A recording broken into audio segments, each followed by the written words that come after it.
Hi guys, welcome to part 2 of our DC discussion. I know we left you with a bit of a cliffhanger in the first part, so please make sure you check that out before listening to this. Scenes.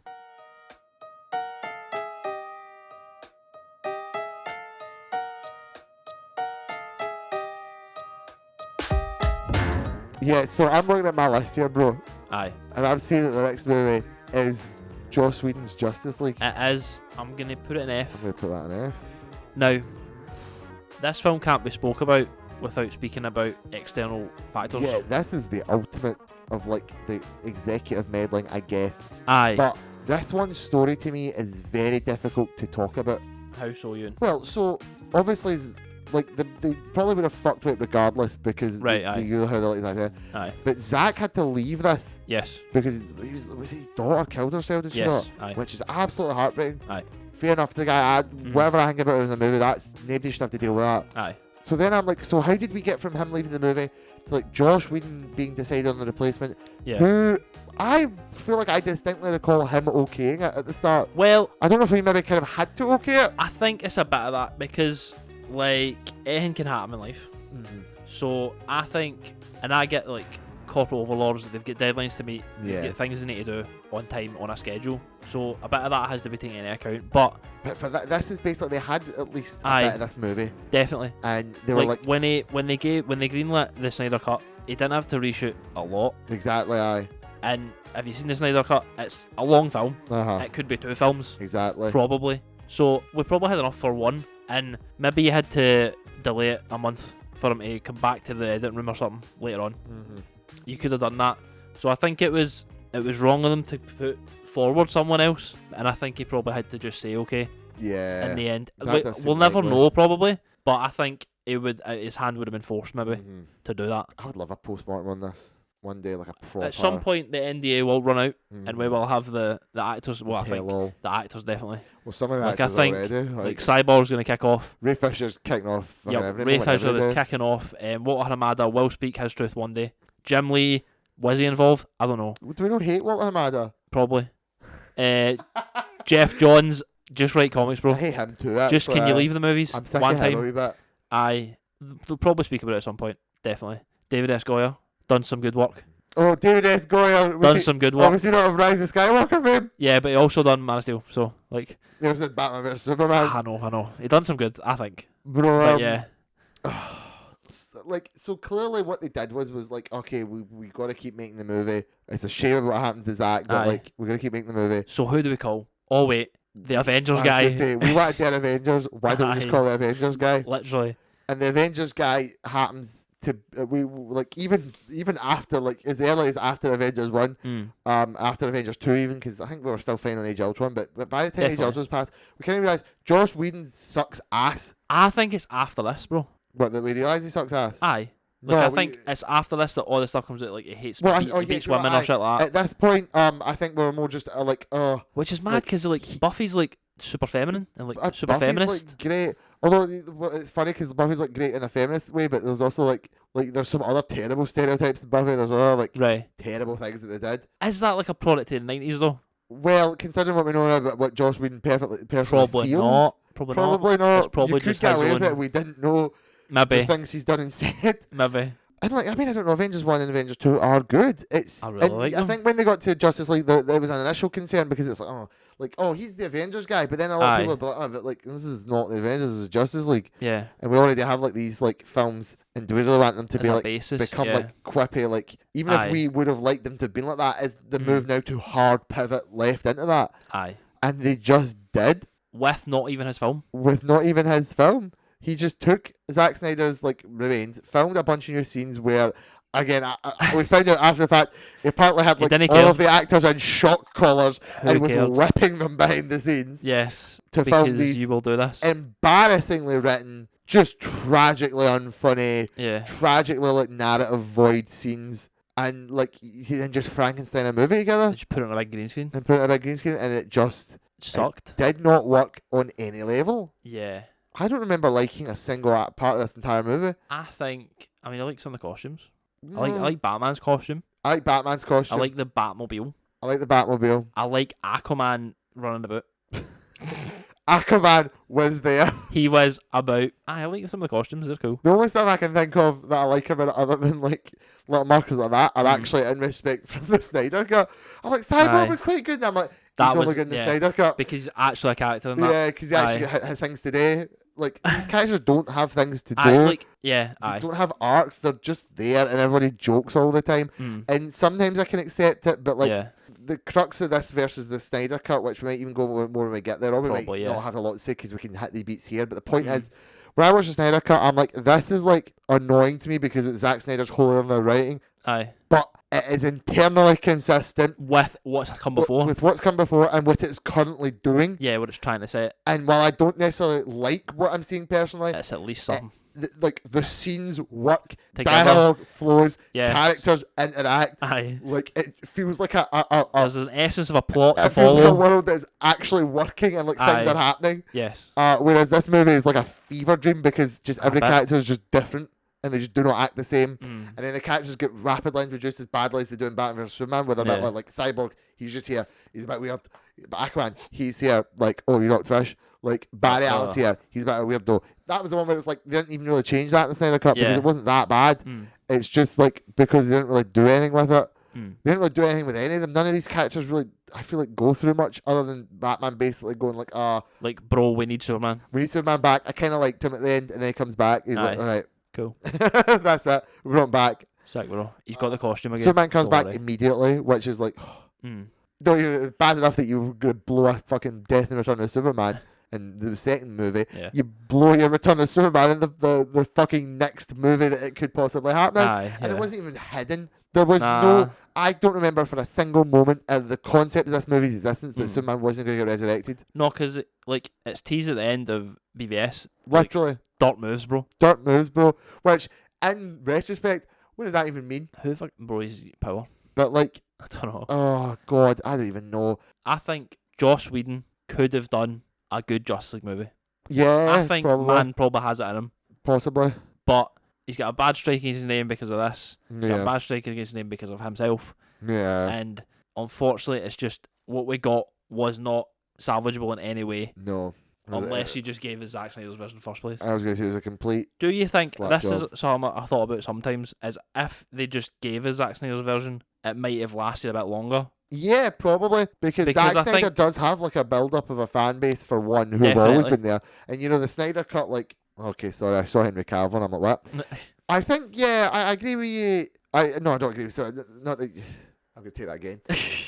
Yeah, I'd probably say so. You know, Zack Snyder's got like a very devoted fan base who would have loved it anyway. And, you know, the Snyder Cut movement thing, you saw that.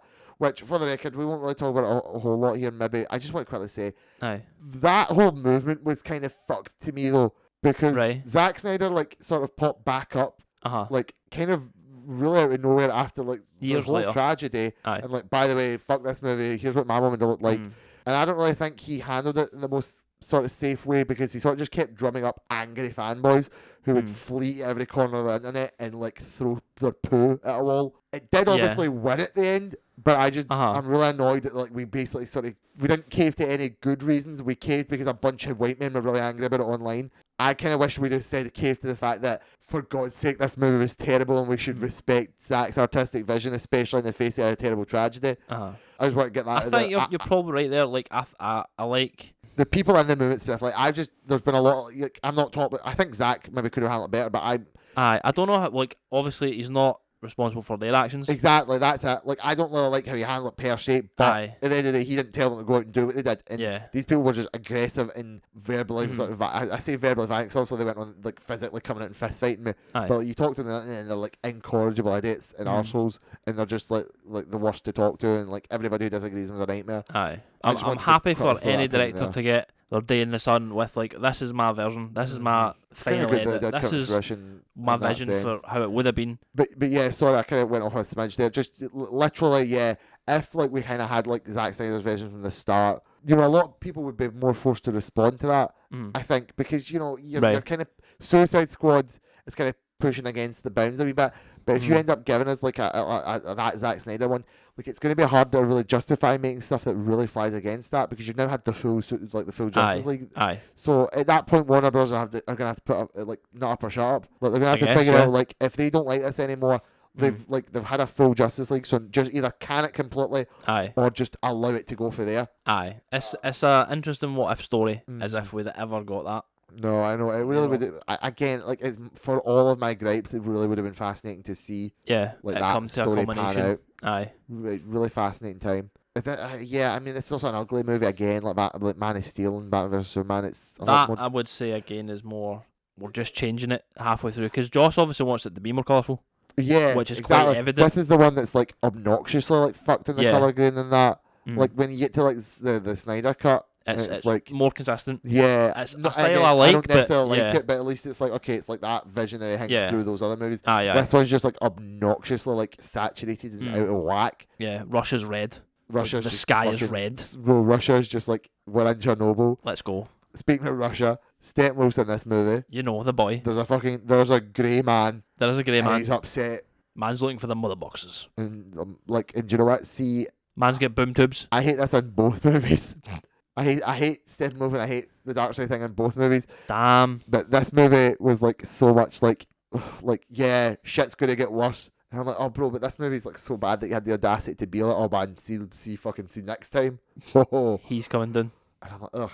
At least I think I hate that Darkseid's in the Snyder Cut. Right. But again, it's still consistent to that story. Man's trying to find anti-life, bro. Like, he's at least in it, and this one's just a bit more like, no, you don't get to deal with Thanos yet. You have to deal with Steppenwolf, who's an angry grey man, and he's very much like, oh, I have to find the unification or the unity or whatever, the big laser beam of space. DC movies were the ones who really fucked up the big laser beam of space trope.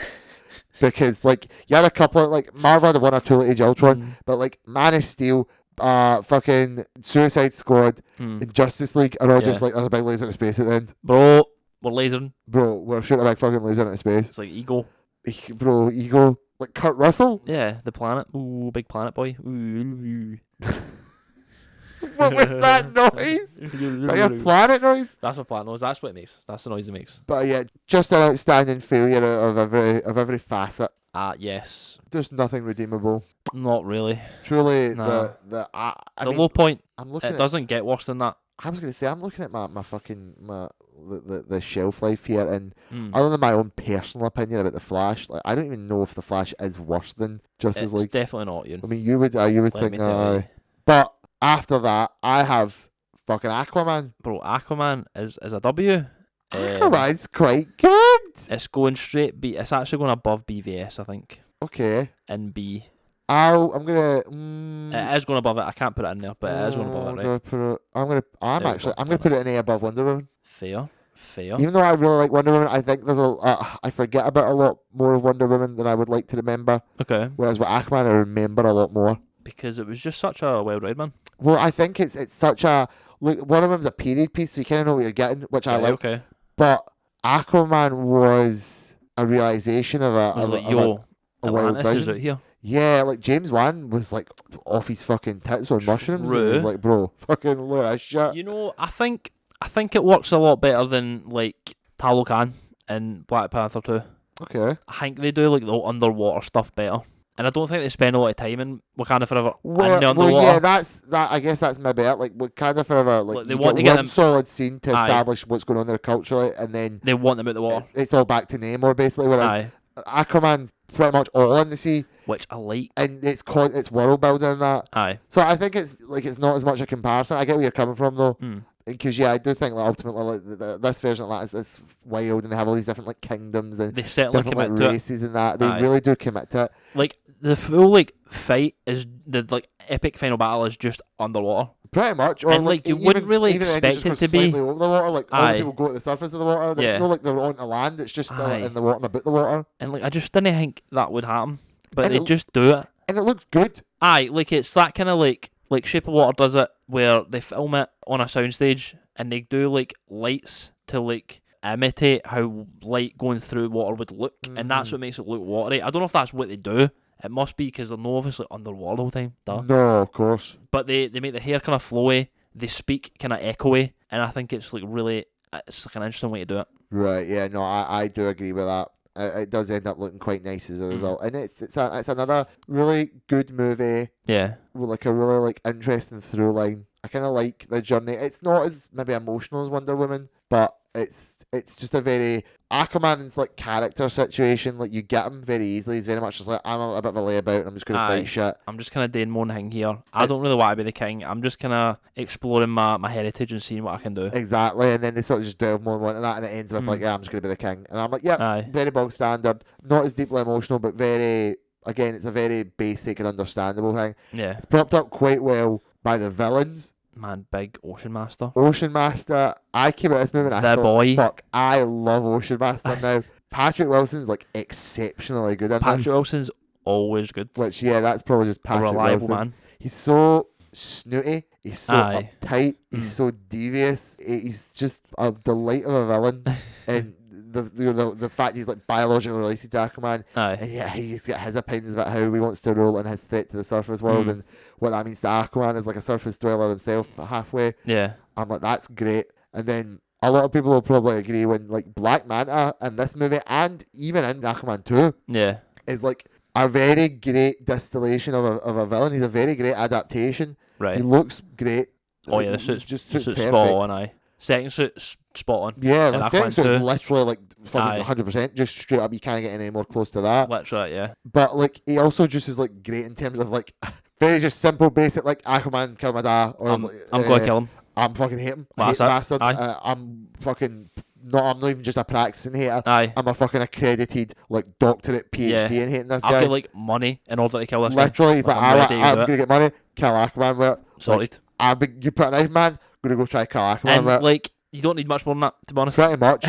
But I also like that, like, in this one, he's not the main villain. Because but, like, then, how they're like, well, we do have the existence of just a fucking purebred hater. Like, I think, when Aquaman 2 was, like, getting kind of working, I'm like, oh, Black Manta's just still going to be the villain. But I kind of like the springboard of, like, no, he's like, bro, I'm back, and I fucking hate this motherfucker. He's like a nuisance in the first one until we kind of outgrow him and we take him out the board.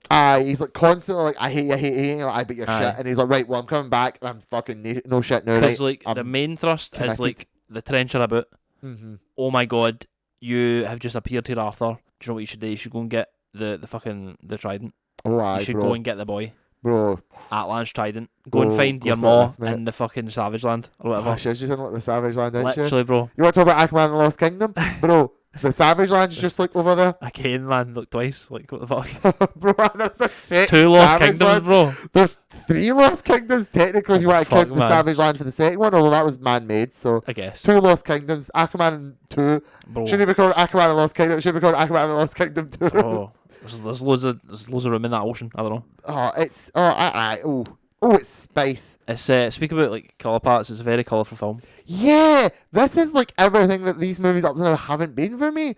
It's a beautifully vibrant film. It feels like it was designed to look like that, as opposed to Justice League, which looked one way and then they just cranked the fucking knobs up. This one was like, we're gonna actually make the film look like this from the start, and it's gonna be fun and colourful, and it's gonna be like interesting, but that doesn't necessarily take away from the seriousness. No. I mean, they also commit to like some of the goofiness of like Ocean Master's a comic accurate outfit. And like it's like cool. I'm like, oh fuck yeah. It doesn't. I don't for a minute have like a Patrick doesn't get like fucking like weird fish head on there. Nah, I'm like, that's Ocean Master. Aquaman's get like his fucking green trunks and his orange scales, but it just kind of looks cool. I really admire it for that. You've got other like the supporting cast in general is also a bit weirdly stacked in this. You get like Willem Dafoe, the boy, the like trainer, just the mentor. Dolph Lundgren, who's also like a stalwart fucking companion in the second one. Just about, man. There was another person I was thinking of. Fucking Nicole Kidman. Nicole Kidman, yes. Tamura Morrison. She's in the fucking Aquaman, like, we come to this place to escape. Like, this is... The AMC ad. We come to this place to Aquaman. She's literally in the fucking Lost Kingdom. She is, bro. Oh, like, somehow heartbreak feels good in a place like this. They sent her there, man. Like, they sent her to the AMC sent her there, bro. Bro, that's not what they done when they were done with her. And obviously, fucking Amber Heard, who, like... The Amber Heard of it all. Good in this. She is, man. I don't think she's like a bad actress. It's another one where like I kind of like just falter like she's doing the job and she might be like a weirdo in real life, or she might be innocent. I still kind of look at that. I know it's been like a year or something, but at the end of the day, I think the main end of the Johnny Depp Amber Heard thing is that they're both fucking psychos. I mean, I'd say she's more of a psycho. Well, that's what it seems like. But then you sometimes, I don't know how much you've seen, but you sometimes hear a story like about Johnny Depp, like, and it's like, okay, well, he also did do something a bit fucking weird and crazy and dicky and bad. Also crazy. So I've just decided to elect to go, you both are fucking issues, idiots, and you should be kept apart. I hate you. Leave. But like, she's at least good in the movie. Yes, I would agree. She's also in this movie compared to the second one. She's in the second one more than I thought she'd be, to be honest with you. She's in it more than I thought she'd be. And she's still fine. But she suffers the issue with that movie. Of, like, I guess there's a lot happening. Fucked. Yeah, I can't really think of much more, to be honest. It just really showed us a solid, like, that, the back-to-back of, like, Wonder Woman Aquaman. I know we're kind of dealing with Justice League in the middle. Yes, aye. But we're obviously thinking at this point, like, we're now can look at separate from, like, Justice League. Aye. A lot of people will still probably include Zack in that, and that's, like, the mainline stuff. But that's wrong, because it's not really him. Yeah, exactly. You shouldn't think that. It's just because it's still the mainline. Aye, yeah. And you know that Zack kind of has it. Whereas I'm thinking more like you can look at, but by the way, like Patty Jenkins cut off for the branch and just took Wonder Woman, did something good. James Wan took Aquaman off the branch, went over, did something good. Aye. Like, oh, hang on a fucking minute, alright. We could be cooking here. Now, you can't really judge these movies financially, because Wonder Woman and Aquaman both made $1 billion. Exactly. But this is the time when everything made $1 billion. Yes. This is like pre-COVID, and I would say inflated numbers, perhaps. I don't want to do that too much, because I think they generally have merit and like deserve to at least not flop. Bro, yet somehow you're like, the MCU fucking didn't make $1 billion. Fuck that movie to oblivion. No, well, you're not like that. It's harder these days, because it's like the bubble's slightly deflated. We have joked that I feel like I'm much fairer at the MCU than you are, but you're much fairer at the DCEU than I am. Uh-huh. It's like funny to look at it for that perspective. Well, I want them to succeed so badly. I mean, I want them all to succeed. I want them to be, but I just want them to be good. Yes, well, I don't need having them to them make be $1 good billion. first. Yes, I just need them to be good, and then because of that, they make $1 billion. Yes, well, I'd rather have that one first. Yeah, aye. But I mean, I think at this stage it is good. It was that little bright shining light moment. I think where you're a bit like, oh fuck, like it was the we are so fucking back moment. Yeah, literally, like oh fuck, hang on a minute, like oh shit, there's a chance we could be in. Now, what have you got next? I've got Shazam. So, speaking of a bright shiny moment, and we are fucking back. Yeah. Fucking fun enough, I only just watched this the other day. You did, yes. We came back from Aquaman, and we were like, well, we'll do like a DC episode. And I'm like, but I've not seen Shazam, and I'd like to see Shazam because everyone says it's dead good. And we watched it immediately after that. And Shazam was quite good. Shazam is quite good. I did come out of Shazam really enjoying it. Bro, that is because it's a great time at the movie films. Whapping it straight up on A behind Wonder Woman. I'm putting it behind Aquaman at B, but a great time. It was just this one, because it was so divorced from every other one though. It was really able to find its footing. Right. It was really able to like get its feet in, digged in, without like not having to worry. But like you're pulling like Gal Gadot or like Jason Momoa for their ones. It's like okay, we kind of have to deal with the baggage of them still being like from those main movies, whether people like them or not. Whereas this one is, well, it does reference the characters. Like it's more like a reference. It's not quintessential that you kind of understand these versions of the characters. You can just think of Shazam and this part of the universe on its own. And it's really great. It is, man. Zachary Levi does sort of turn it out a wee bit. The way he plays like a kid playing an adult, very successfully. I'm a sucker for fucking found families. I've said this before, I'll say it again. And I mean, I suppose adopted families are like the most like it's the most codified version of a found family. But it definitely is. It was fun because he has like a colourful cast of like siblings. Yeah. Not really sort of given a lot of time to shine. Really the ones that matter kind of get it. Yeah. Freddy's important and Darla's kind of important. And the rest of them are there. Yeah. But they still sort of fill the gap enough. And what they sort of do with Billy's search for his like biological family and then how that relates, I think that was really, really good. Yeah, that's kind of like, it's the core of the film, obviously. I knew that. And him sort of dealing with it is what the kind of focus is for most of it. Literally. And like the emotional crux is when he actually does meet his biological mom. Exactly. And I knew that was coming long before I saw this. And I knew about the scene and I saw clips of it. And I was like ready to cringe. I was ready to be upset and not enjoy it as a result. But it's handled really well. But exactly, that's it. The problem is it's not because I thought it'd be bad. It's because I was just so ready to get fucking... It was like a painful emotional moment. And the cringe of knowing that moment out of context. I'm like, when that gets in context, I'm just still going to be like, so like, oh... Nah. I was, but because of the context and knowing that it was the plot of the movie, I was like fine with it. Because it's just really...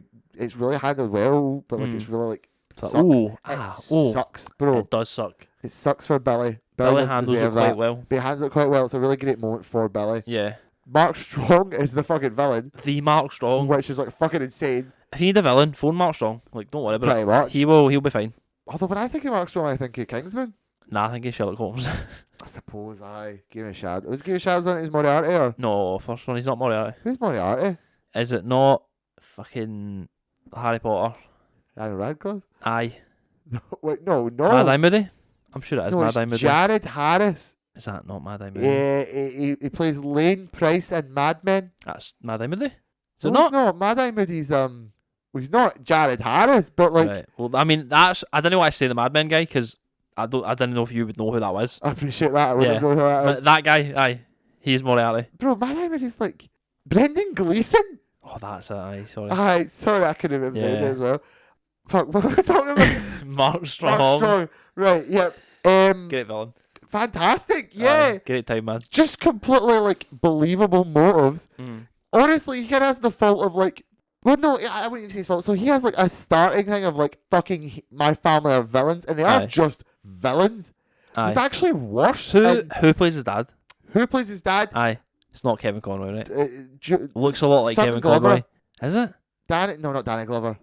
It's not Donald Glover either. It's not. Julian Glover. Is it? Damn it, it looks a lot like Kevin Conroy. No, Julian Glover's the guy who plays fucking Veers in Star Wars. He does look a lot like Kevin Conroy. Which threw me off when I watched that again. You're not wrong. I was like, damn, that looks like Kevin Conroy there. I watched it when you left that, right? I actually watched the deleted scenes because I had the disc out. I'm like, I'll fucking just watch like some of the extras. Aye. In the deleted scenes, it's actually worse. The original opening wasn't in the car ride. It was actually in their house. Okay. They had this back to back where like originally it was at their home, and there's even more of the family, and they're all evil. The mum is a dick. He's got two sisters. They're dicks. The dad's just like, by the way, I just don't love you, and your brother's like fucking better. And then he's playing with the ball, and the dad's like fucking rip it with his hands. So he runs away, and he goes into the lift in their house, and he experiences it. The whole shit, like the wizard thing comes out here, and the brother literally fucking jumps on him and starts fucking attacking him, like fucking trying to kill this kid. Damn. And he does get one good moment because he fucking slaps the brother with a fucking magic 8-ball. Oh. But then the brother fucking fine. I'm just gonna like lean on top of you and just gonna punch. Oh my I'm God. like, bro, they're trying to kill this fucking kid. Damn. And then they actually fall out because in the original cut, the scene where he kills his dad and his brother was it their family home? It was a Christmas party. Right. Okay. The reason they cut it was I can't remember why they cut the first one. It's too fucking brutal. Well, it's probably too fucking upsetting. The reason they cut the second one is because it was very much not about the sins. It was very much more just about he goes him. in and he does that, which is what I was going to say once I look up John Glover. Okay. And I think he plays fucking Lex Luthor's dad in Smallville. He does. I think he does. Yeah. He does. He's also in Scrooged and Gremlins 2. Have you seen the movie Gremlins 2? Definitely. What I like is that so they set him up in a very believable, understandable way to start. Yeah. He's clearly got an ego going on, but it's a bit like you kind of feel bad for him not getting the fucking powers and stuck with these guys. So when he actually kills his family, it's kind of great. You're like, bro, yeah. The bit where he fucking like slams his brother's head out and just flings him out the window, and like that guy is paced. Yeah, he's missed, bro. They are not identifying the body. No, man. And I'm like, you know what? Good on you, bro. Like, yeah, you're the villain. You're going to get beat, but you deserve that one. You need this right now. But the idea that's like, well, do you know what? He's getting he did have that latent bit of like issue that he would go for the evil and he would go for the 7 deadly sins. Yeah, of course. And then that does inevitably get preyed upon by the sins. Yeah. Which are a bit weird because they are just like a bunch of CGI people, but they kind of, I like what they represent. At least I like how they work in terms of like they literally are the 7 deadly sins. They literally are tempting you to do evil. Yeah. So it is a bit like, okay, he kills his dad and that's like fine, but then it's like, oh, but the way he sort of, well, okay, I say the way Mask of Innocence, they all seemed like dickheads and they were all executives, so that boardroom did deserve to die. But then he's a bit like, well, now I have to just keep my ass in power, and I'm like, oh, that was your issue, mate. See, but that is like the sins talking. Literally.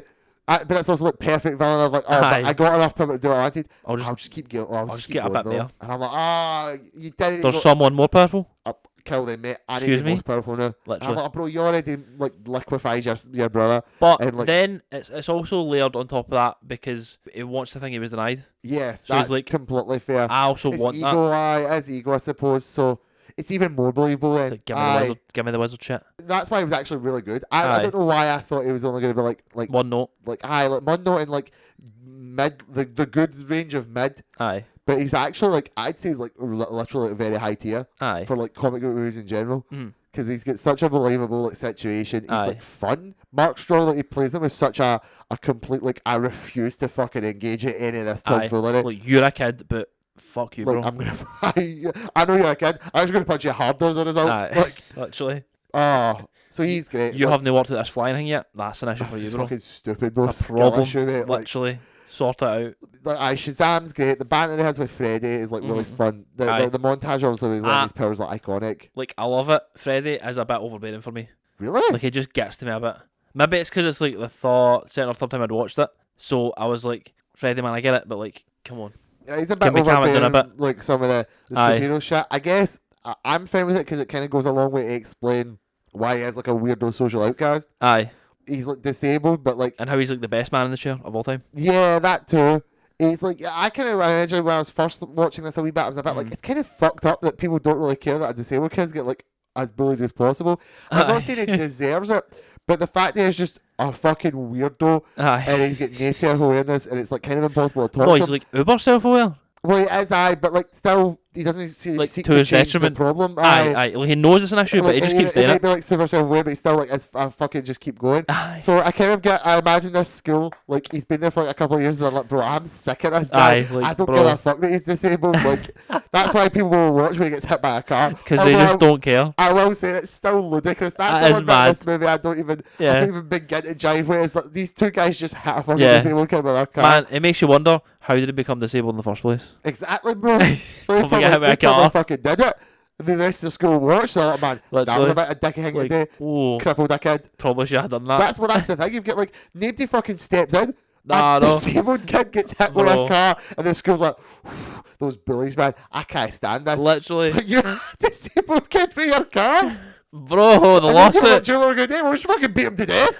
We'll just fucking, he said something rude to us and we just hit him with his car. Fuck it, we'll just kill him. Like, and then they're on there like, oh man, those are rapscallions. Oh, I'm like, bro, those bastards. I don't think it was enough comeuppance that he gave them like a wedgie then.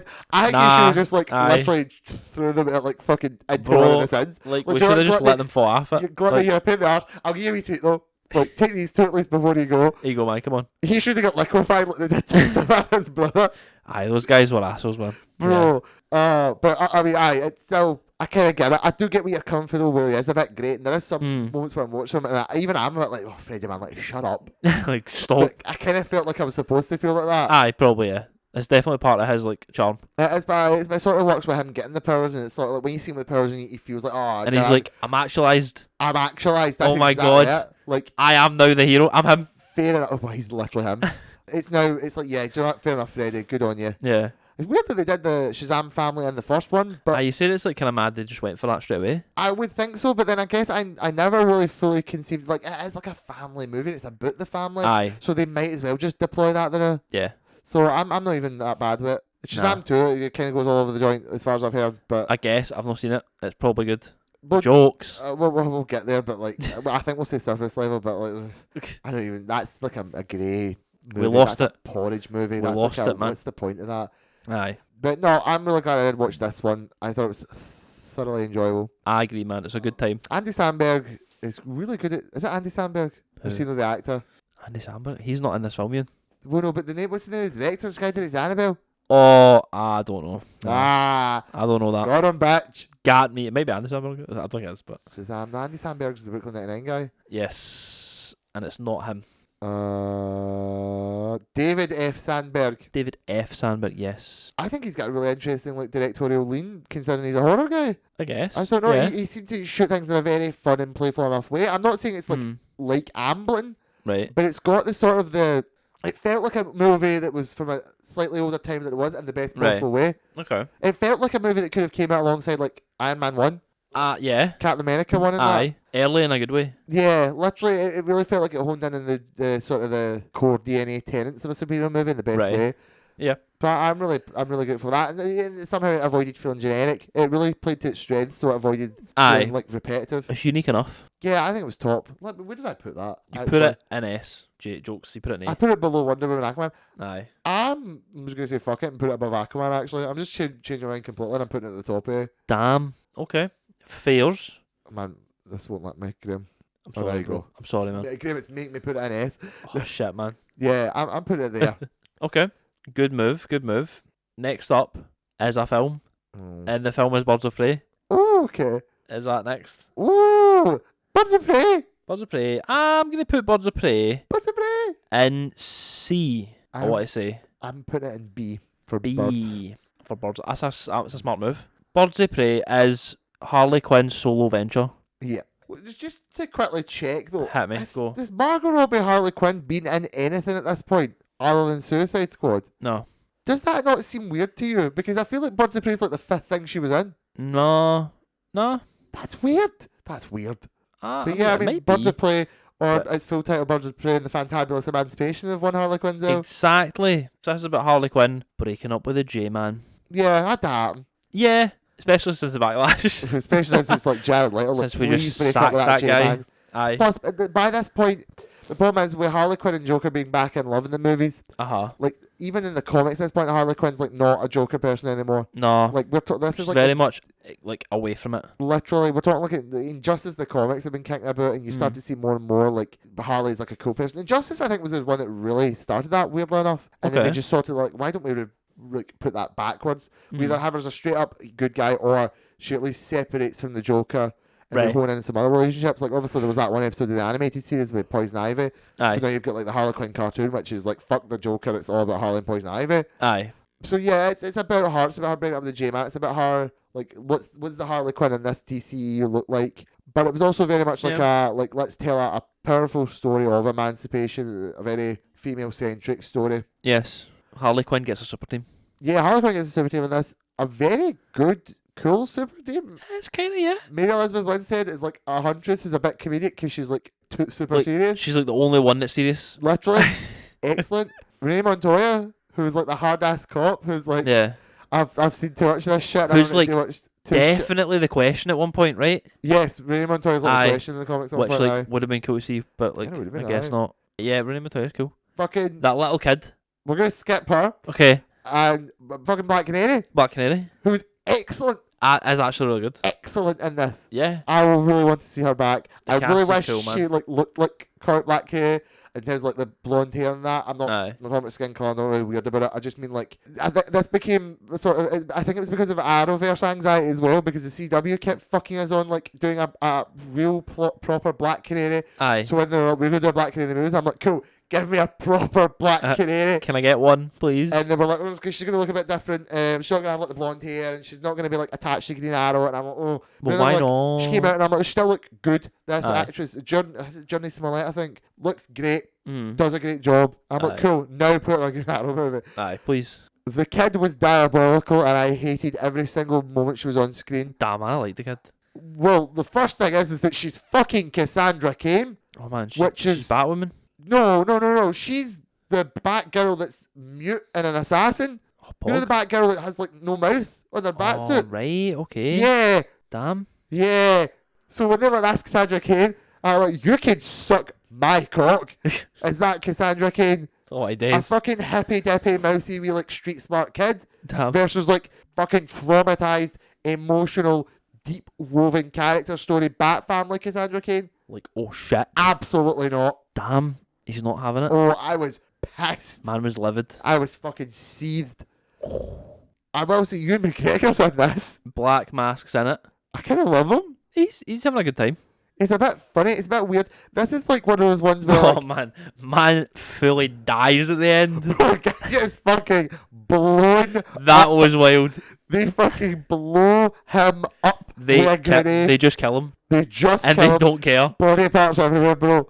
It is mad, yeah. I think this is the problem. The problem. The smart thing is that they picked a villain that was like not too high level. I guess, like, Black Mask is like in the comics. I'm sure he's had ups and downs, but he's just like a gangster guy. Aye. And he's like unique because he wears a black mask. So they were like, cool. He's like C tier D-tier even at a push. Throw him so out. he can be a bit. We'll let Ewan McGregor have a bit more fun, and we can try and experiment. The thing is, see, with higher level characters, the more they get used, the more you develop different interpretations. Right. That's why it's I guess. like having Black Mask. Do what you want with Black Mask. Make him weird and sillier. Aye. Make him a bit more psychotic and kill him because we are the ones defining this. There is 17 versions of the Joker. Aye. There's like one Black Mask. So why don't we do what we want? Because nobody's expecting much of it. Yeah. Like Victor Zsasz is in this. He's played the same way that Colin Farrell plays Bullseye in the Ben Affleck Daredevil movie. Is amazing. Which is amazing. Because that's amazing. And they were just like gay for each other, I think. I think they literally said that they were playing them like they were in love. Good for them. Fantastic. I think the one thing is I'm struggling to actually remember. Oh, it was about the jewel. They needed to get the jewel because it had access to Black Mask's bank account. Aye. Right. So the kids get the jewel and they all want the kid. Okay. The Harlequins get the kid. Mm-hmm. And they all team up to like protect the kid. Then the kid sneaks away to sell the jewel and gets caught in jail, right? Yeah. Oh, and they have the big jail scene. Which is good. That's one of the best fight scenes. Exceptional. Yeah. Harley's like, I'm just going to get in and break him out. I mean, they're all really good fight scenes. Mm-hmm. Like the fight scene in the funhouse, like where they're all like Harlequins and rollerblades, but Notorious like, I'm just gonna fucking shoot my gun, like, because I can do that. And I've got a gun, but she doesn't get like fucking knuckle dusters and shit.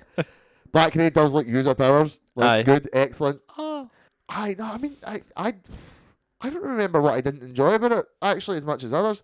But I mean, Cassandra Cain, she is just like one, she shits on the character for the comics, but also I think I just didn't like her.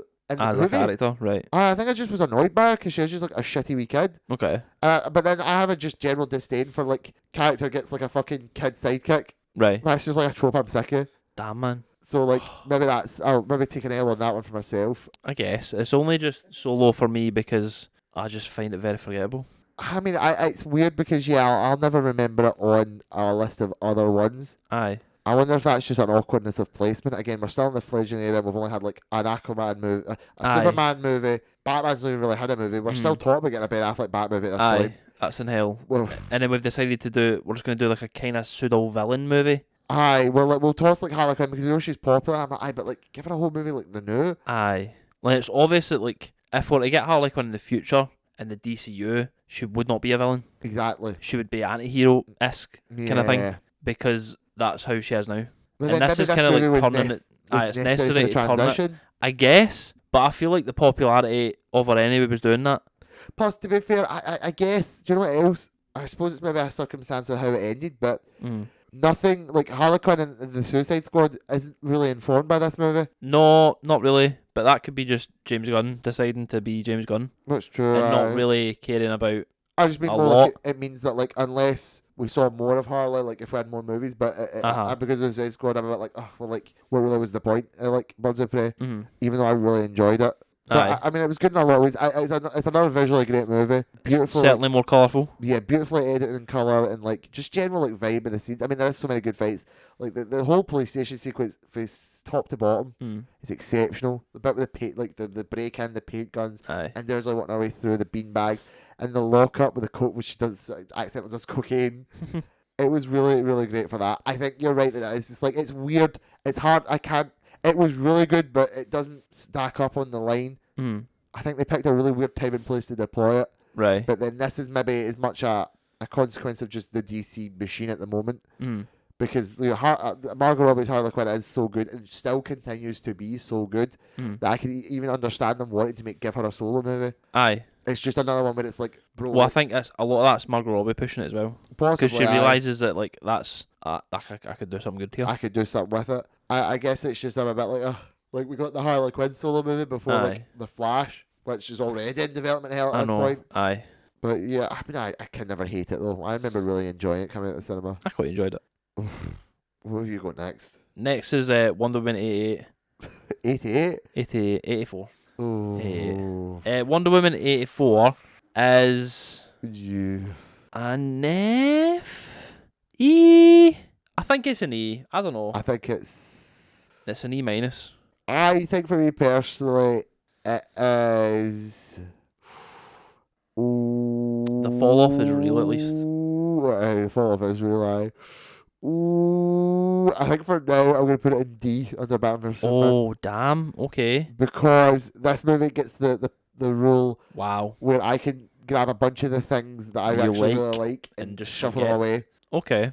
Wonder Woman rapes a man in this movie. This is Wonder Woman's character assassination film. Which, I'm sorry for anybody listening who's like, Jesus Christ, you just went hard on that. It's like... I guess they don't really make it a big deal like that in the movie. They definitely don't they don't want you to know what it is, but it is that. Like, it is that. Like, basically... Like a man gets possessed by... the body of a man is, like, possessed to look like... And appears only to Wonder Woman. Yeah, oh god, that was it. That's what's weird. That's what makes it... It's not even like he's, like, fully possessed him. It's like the spirit of this man exists. And but only Wonder Woman can see it. Literally.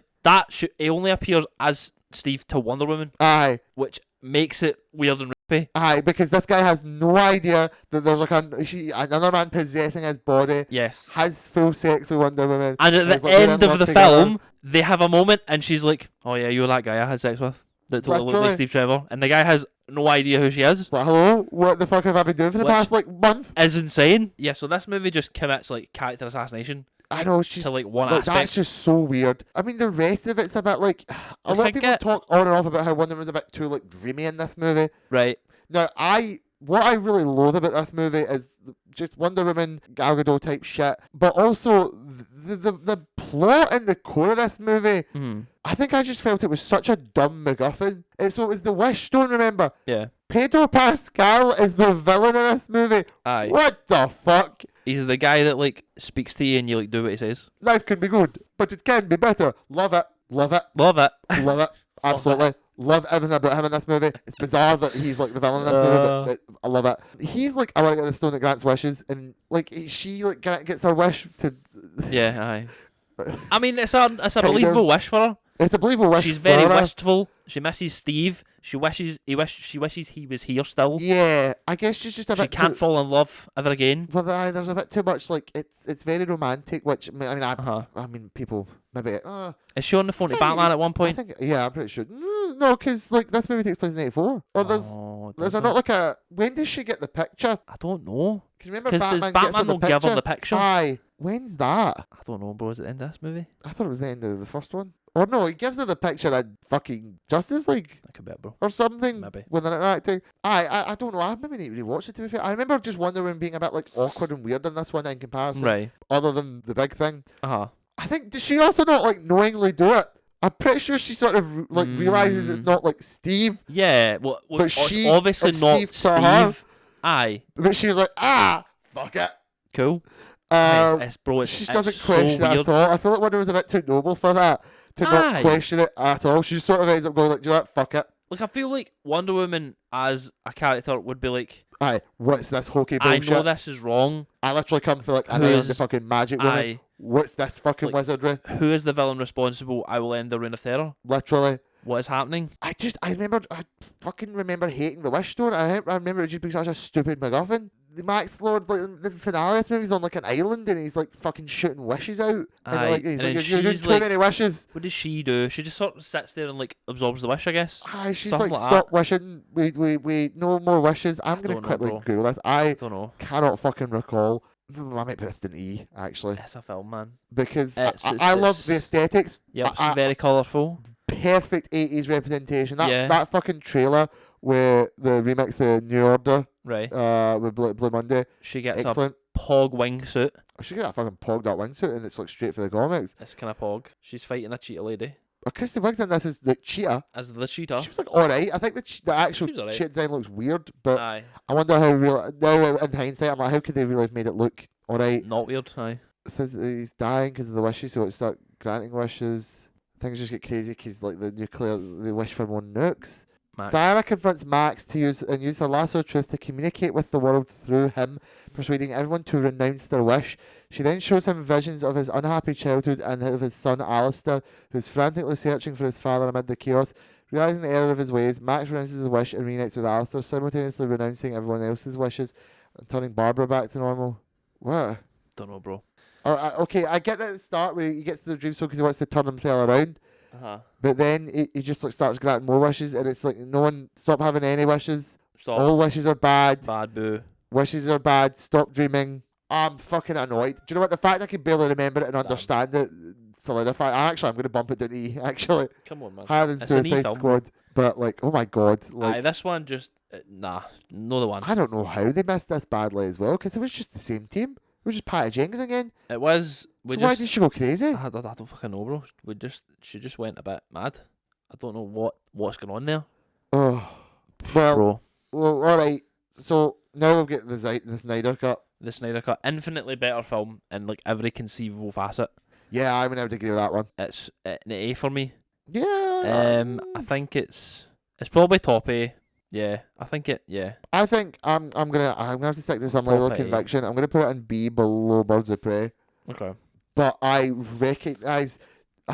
I'm sorry, I wasn't familiar with your game. There you go. Like, I recognise when I watched that movie, as much as I hated Zack Snyder, I recognise that, like, oh god, like, it could have been so much better if he'd have done it at least. Exactly. Knowing how bad it got. Aye. And, like, because of that product being so internally consistent. Aye. And having so much more to do and say. And while I didn't strictly like what they were doing and saying a lot of the time, I still was like, okay, well, at least they didn't say a thing. Like, fair enough. Things actually happen in this movie. Aye. Characters, like, fucking Cyborg has a presence. Bro, Cyborg's really good. Cyborg's, like, great in this. He's, like, the fucking... It's the fact that he was, like, literally critical to the fucking movie. Aye, like, it doesn't work without him. Like, I get now kind of why Ray Fisher was like, you fucked me a bit, because, like, the way... Joss Whedon just hates me. Like, what's that about? Joss Whedon had to break his back to make Cyborg as irrelevant as he did. Literally, bro. The Flash is good in this as well. He's got a bit more character. Yeah, he's got a lot more going on. A lot more like Speed Forces shit. I don't really ever like how they did the Speed Force for the Flash, but like again, it's just something. It's he's doing a thing. I guess. I quite like it visually. I personally, okay, maybe I misspoke earlier. So they actually, I think, did tease Darkseid well. Mm-hmm. I think the design is abhorrent. Right.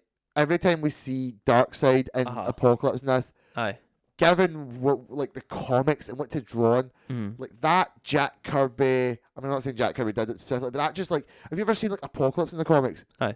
It's not just like a fiery hellscape, it's just like there's shapes and there's colours. Aye. Like, Darkseid might be a big menacing man, but he still wears, like, blue and black. But then his best fucking guy, Desaad, wears a neon pink hood and a fucking bright yellow robe or some shit. Yes. And Granny Goodness and the Furies, and they're all, like, fucking psycho, because this isn't just, like, hell, it's, like, space shit, fucking new gods, big brain. So when I see this in Darkseid and Apocalypse and all the parademons and Granny Goodness and Desaad are all just grey and brown. Aye. And the shittiest shades of grey and brown. It is a massive disservice. That's like, you're shitting on it. Yes. It was Jack Kirby. Was it excellent? I didn't want to, like, say, because I'm sure he did New Gods, didn't he? He created it, aye. Aye. I wanted to say that, but I just didn't feel confident enough to, like, I don't want to make a rude claim, but yeah, no, 100% on that. Yeah, aye. I will say, like, when I think back on it, I actually quite liked the actual expression of Darkseid. I like the playing of him, and, like, the way he talked and the way he said, and he sort of, like, approached things. He's, like, latent rage at, like, this dicky planet, and, like, fucked me off, and it turns out the fucking anti-life equation was there. Like, bro, the whole time. I know this is pedantic, but I always really like how he did his Omega beams. He also has that one flash where we see him, like, kill Aquaman,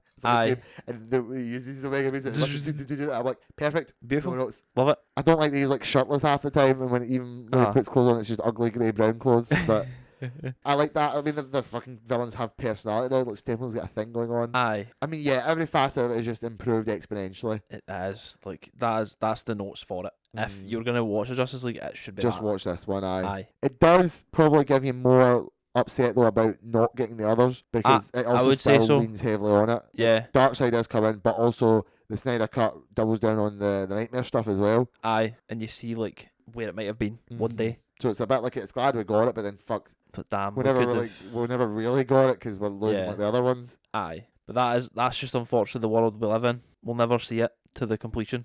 But, you know, I'll give it its dues. I'll give Zack his dues. Yeah. It's wild that it exists as well. It kind of is. I think it's a triumph it exists, whether you like how it happened or not. I think I don't think expressing their vision. I don't think he was championing it that much, at least at the start. I don't think. I think at some point, obviously, he knew, like, oh, this could actually happen if I, like, say something about it. Yeah. So he kind of jumped on board then, I think. And the fandom around it might have been an issue. I don't really know much about how they were acting. I mean, there's bad people in every fandom. There's bad people in Star Wars. No, so, I wouldn't even just pretend the whole thing was bad. There's, like, I wanted that since Justice League, and I don't think I was negative about how I wanted it to happen. No, I was just like, I think it deserves to see the light of day one day. It's online fans, and just people who go online are just inherently worse. So Aye. But yeah, and I mean, regardless of like the specifically the bad apples, it's I mean, the whole reason it happened and that, and it's a trial for people getting sort of express their views. Exactly. It's kind of weird that it came about regarding like a dying superhero franchise. Aye, yeah. Like, I'd rather it be like, if it happened to Nolan, the world would be in uproar. They'd want to see the Nolan cut immediately. I was gonna say, really, so like, then we're not like, oh, by the way, we're missing the Nolan cut like the Dark Knight, and I'm like, yeah. what? Like, excuse me, what? Unlock the vault right now. But yeah, that's it. Locked in. Give him his dues. Give him the dues. The boy. I mean, infinitely better than the other one. Oh god, this is dragging something I don't want to drag. Right. Next up. So bang, I've got the Suicide Squad here. Right. Okay. And that is straight to S. Man's putting an S though. That's my S. Looking at what we've got left here, it is the only movie that you could put an S. Really. Yeah. I'm putting it in A. No, you don't need to put it in an S. I'm putting it above Man of Steel. I think it's probably the second best film because I just like Justice League much better because I just like what it's going for, I guess. No, absolutely. It's the best version of Suicide Squad we've had. We might ever have. I don't know if we'll ever do it again. Truly, aye. Maybe. Perhaps ever. It's really good. I like how we just kill people at the start. That's cool. Yeah. We kill like 10 characters just because that's what probably should happen on a Suicide Squad. Because if we're going on a suicide mission, people need to like die. Probably at some point. And like shit, people that you care about. Like, I know it sucks, but Captain Boomerang fucking dies immediately. You're like, fucking bro, he was in the other one, and he was the only good bit in the last one. Literally, bro, he was there. Some of them would have been cool to keep around a bit more, obviously. Like, Pete Davis would have been funny to keep a bit more. Oh, I don't know. Pete Davis is, like, really weirdly funny. Like, he has to do very certain things to be funny. His character was funny, I thought. Idris Elba, man, what a Chad. Oh, aye. It's weird how we just are going to have, like, the Will Smith character again. But we're just going to do it like again, aye, with the exact same beats and everything. Like the daughter, but I just think it's much better. Make it better, aye. I just think Idris just plays it better. Idris plays it better. Plus, I mean, I think they give him a bit more mature because he actually interact with his daughter. His daughter doesn't like him, but he's still going to do shit for her. He's got more direct foils. Like, he doesn't really have a foil. Rick Flag's the foil for Deadshot in the original because it's just the guy in charge. Aye. Like him versus like Peacemaker and him butting heads with Rick Flag, but in like more of a leadership type role. Like they want him to be a leader type. And aye. And Rick's like, well, I'm in charge, bro. And they have like friendly butting heads as opposed to just like, I don't respect you because you're the boss. Well, I don't respect you because you're the subordinate. Then, like, again, yeah. I do respect you now. This movie's like they almost kind of respect each other from the start because Rick in this one, Joe Kinnaman's exceptionally good in this one compared to the first one. Actually based, man. He's so good. Let's go. He's got that gung ho. Like, I'm a military man. I got shit to do, but he's like, he's clearly like, I've just seen a bit more shit, and I get it. In a lot of ways, like these guys show up, and I'm like, right, I get it. I get King Shark, and I get. There's Harley Quinn. I know Harley for the last one. Man. Bro, we could like sit and go through every fucking King Shark just kind of like is about fucking Sylvester Stallone as King Shark. It's just like excellent. Perfect comic relief. It's mad. Margot Robbie, Harley Quinn. Also, her outfit at the start of this movie is one of the best Harley Quinn outfits ever, and it's a fucking crime. It's a solid one, bro. Scene. I mean, yes, but we had to get her in her dress. She has a lovely dress, to be fair. She has like fun. She like decides to like take part in the political intrigue of the film. Yeah, she and then like just pops off. But then she has like her own little moment. Everybody has a moment. That's why it's so good. Everybody has a strictly defining important character moment, which is what makes it so fucking good. Polka Dot Man. Oh, David Dismalchin. Fucking Christ. Who is it he keeps saying? Is it his mum? Yeah. That's fucking weird. Like, it's weird in the best way because you get it and then they fucking spin that into like, well, that's his motivation. Yeah. So yeah, I'll fucking fight because they're a little my mum and I do want to kill my fucking mum. That's fucking mad. I'm obviously skirting around someone. Ratcatcher too. Oh my god. Because famously, I'm in love with Danielle Melchior. This is Ewan's Everest. My muse. Muse, yeah. Well, I mean, it's calmed down a bit now, but like, I love everything about that situation. I love that they're like, we're going to pick like a sequel character, but like it's not important enough that we have to like waste too much time exploring the original. Right. We can just throw out like, yep, there was an original Ratcatcher. There was one before. Here's like the basis of what you need to know there. Aye. Danielle was like such a sort of an unknown in our side of the world at the time, and she gives such a fucking ludicrously strong performance, so full of like heart. Like this is the thing with the whole movie is that it's so ridiculous and silly and gory, and yet they will fucking jam as much much emotion into any moment they can. Man, it's a James Gunnism. It is a James Gunnism. This He's is pretty like good at that. James Gunn's The Suicide Squad, and it is such like a comeback, you know, with all this shit that like. So I don't know how often I talk about this. The James Gunn shit was like. I actually think it kind of went the best it could have possibly went, because we were in an era where people were kind of getting pulled up on shit, and Disney basically jumped the gun, maybe went too fast, but they basically made a statement like, we're going to do something to visibly punish James Gunn, even though like some people can argue whether they should have been. I mean, they said some really weird stuff, but the way Disney sort of took it and James Gunn took it, which was Disney being like, I think from the moment they quote fired him, it was always going to be extended sabbatical. Right. They were always going to get him back, and then James Gunn was always a bit like, yeah, do you know what? I was a bit of dick, wasn't I? Like, I did fuck up. I'm paying a wee bit of price for that. So it wasn't even really that long before like he was getting Suicide Squad and then he was back on Guardians. Right. I feel like James Gunn's Little Johnny has actually been fantastic to watch, because I feel like coming out of the whole like nonsense, he's actually crystallised into a very top. I mean, Guardians is good, obviously, but like when I look at him now, he does feel like a fucking professional. I feel like he's came out the Crucible stronger. I feel like he's like, yep, I did have a down point. I've paid the price for like being a fucking, not even like a cult, just a weird fucking guy saying weird shit. Finally, that's caught up to me, and I apologise. And now I can go on even stronger and make even more powerful stuff. And everyone's like, yeah. Disney's like, yep. James, you served your time. Kevin's like, yep, you're back in. And it worked out great because Guardians 3, fucking incredible. And now he's like, I mean, this obviously is more, I guarantee probably because he gets so fucked by Disney is why he's went all the way to DC. But like, he made such a good movie with this. And then DC are like, bro, we recognise that you are the fucking talent. You have the intense respect for the comics and the great storytelling eye and all that to really go for this. Right. I think with James Gunn specifically, we're actually in like the best timeline. Maybe. I mean, if it ends up being good. It could be. If Superman Legacy is good. It could be. I mean, you might be right, yeah. This is I think it's one of the best they've done. It's just so It's because of the James Gunnisms of it. So heartfelt, aesthetically great. Another like James Gunn, any needle drop's good. He doesn't waste needle drops. He plays cool music. James Gunn's got a really cool thing where he also just plays not like necessarily always popular music. And as you had with like spoilers, Black Adam and Aquaman 2, is that they just play songs that people know at some points because they kind of maybe might help, or they might like, oh, we'll use up the same because it plays this song now. Whereas like James Gunn, like, the songs on the Suicide Squad soundtrack are like, I've never even heard half these in my life, and they're fucking amazing. And they just always feel like they work perfectly. They're like almost diegetic. Do you know what I mean? Like, oh. Like, man, Peacemaker's listening to that song on his toilet helmet. Like, bro, literally. How weird feeling. I can't go over it. I just think it's just flawlessly written. I think it's just so bang, bang, bang, bang, bang. Every character is relevant, has great moments. Peter Capaldi's in this movie. Peter Capaldi's in this movie. Holy fuck. Starro's in this movie. Yes, Starro is the main villain, which again, perfect. Like, it's one of those ones where it's like, what were the reasons like in the Suicide Squad fight? And you how about the first Justice League villain? First Justice League villain, but like one that's always been mocked as stupid. It's like, it's just a giant starfish. Big fucking mind control starfish, bro. And like, he's also one you can reasonably shoot. You can't really shoot Enchantress because she's like a fucking ghost. That's like a human thing. An undead monster. Yeah. Starro's just a really big starfish. Like, you could probably just, if you shot him enough, you could probably kill him. Yeah, like you can nuke it easy. So like that works, and because he is so ludicrous, even when he goes like, oh, he's actually humongous and he's shooting mind controllers. Big fucking eye. That whole thing sort of worked out really well. It was so compelling, so funny. I love every member of the cast. They're all good, man. So much. Yeah. Viola Davis comes back and she's great. Like fucking never put a foot wrong. Jennifer Holland, I think James Gunn's partner. She's like, I don't know, I always think she's great whenever she's in something. The whole crew. Just the whole crew, just every fucking member of the crew back home. Every member of the fucking Suicide Squad, even before they die. Even the little cameos. Nathan Fillion, fucking Michael Rooker, like Flula Borg. Yeah. And then again, another beautiful visual beauty, like excellent framing, excellent colours.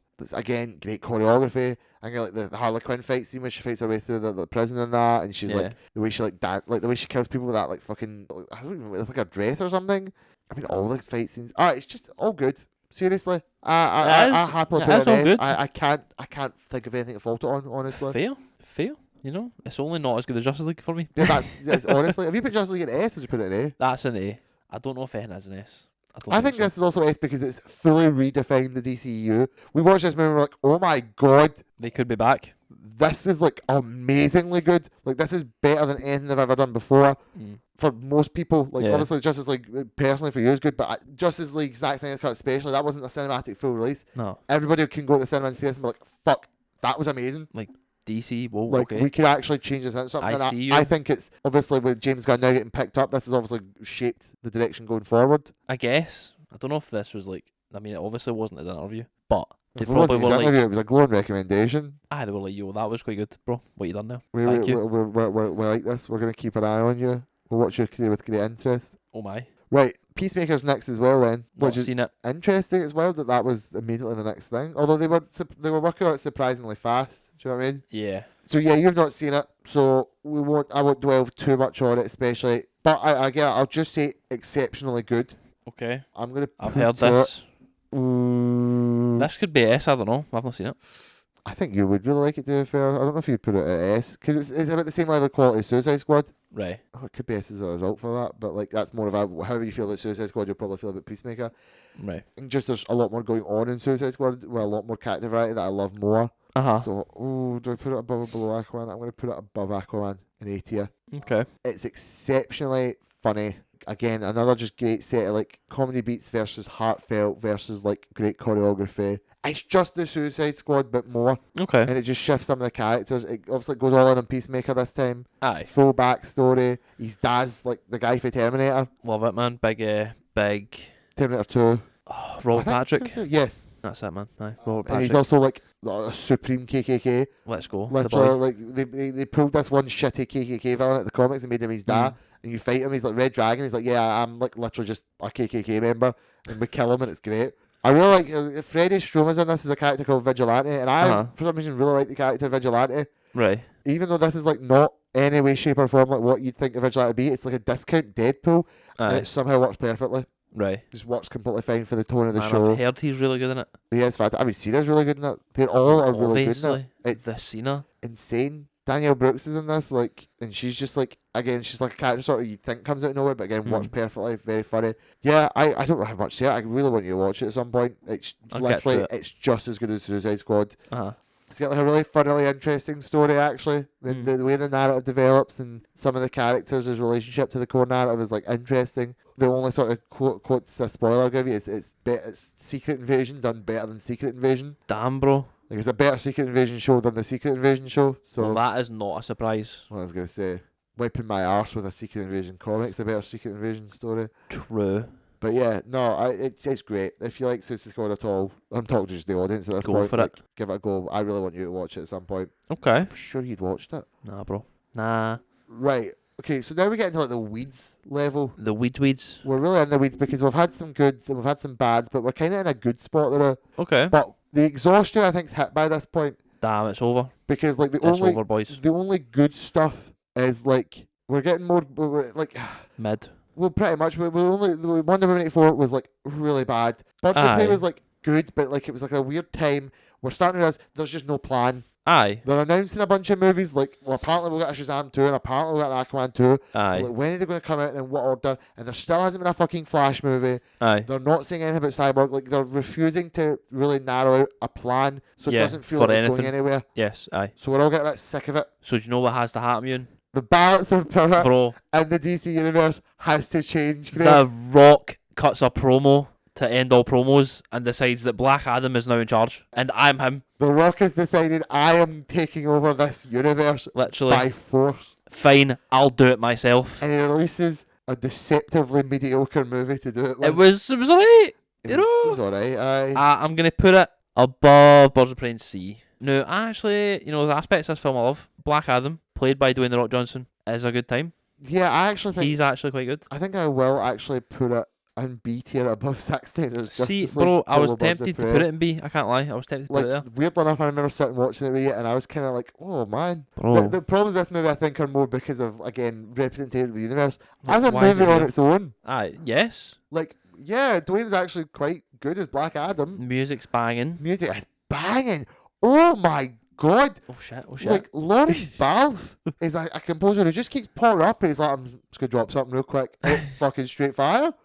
I have like the Black Adam theme and the Justice Society theme on my playlist. It's just very good. The music is infinitely better than the movie. Even though the movie is good, the music is insanely good. Pops off, bro. Yeah, Dwayne's great. The whole Justice Society are great. Pog, man, let's go. Big We got Pierce Brosnan's Hawkman. Dr. Fate. I love Dr. Fate. That's Fate. one of my favourite DC characters. You know I like magic, so Dr. Fate was cool. This one does like the Suicide Squad and Tranches shit of like having a big nebulous like CG evil man be the villain, but it does it much better because it does a lot more with it. Like it really grounds it in the lore and it has characters relate to it. Aye. Like we have that one guy who's just like constantly movies like a dick, and he's the one who ends up betraying them to get it, and he's the one who gets possessed. Yeah. So you feel like you're as much fighting him as you are like the nebulous concept. Yeah. Enchantress, I suppose, she was in the whole movie and was like with Rick and that, but like the problem is Enchantress is like a completely different person. Aye. So you do feel bad for like Cara Delevingne, but then Enchantress just shows up and she's like, "Oh, I'm gonna wiggle my hips and do magic."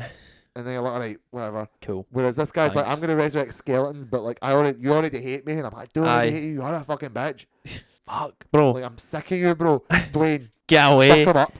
Get the hood up. Bro, get the hood up. Let's go. Like the Black Adam suit looks really good. It does, man. It's a series of good designs. Yes. Takes place in like fucking Kandak, they just go full Kandak. Fully there. Intergang. Aye. Justice League can't get involved. It'll create an international incident. Bro. I think that's the reason. I think that is actually, aye. And then the JSA are like, we don't care, we'll come in. Let's go. Which is weird. I will say, this is another one of those incidences of how it's part of the universe. Like the JSA are suddenly a real thing, and they're like, right, we're here. Where have they came from? We've got bigger balls than the Justice League. Literally, bro.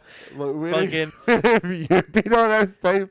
Where were you when fucking Abomination was kicking about fucking Metropolis? They grab the Atom out of nowhere. Bro, aye. And then Atom they grab... Smasher's just like here. Cyclone, Cyclone, that's it. They just grab her. She's just like about. Hawkman, the Chad Hawkman. The Hawkman, He was good. He's class. They were all class. They were actually all good, I really like Atom Smasher. I keep calling him the Atom, but it's not the Atom. Well, I mean, that's they both one can stink. The Atom Smasher gets big, Atom gets small. See, that's fucking DC. Fix the names, boys. Come on.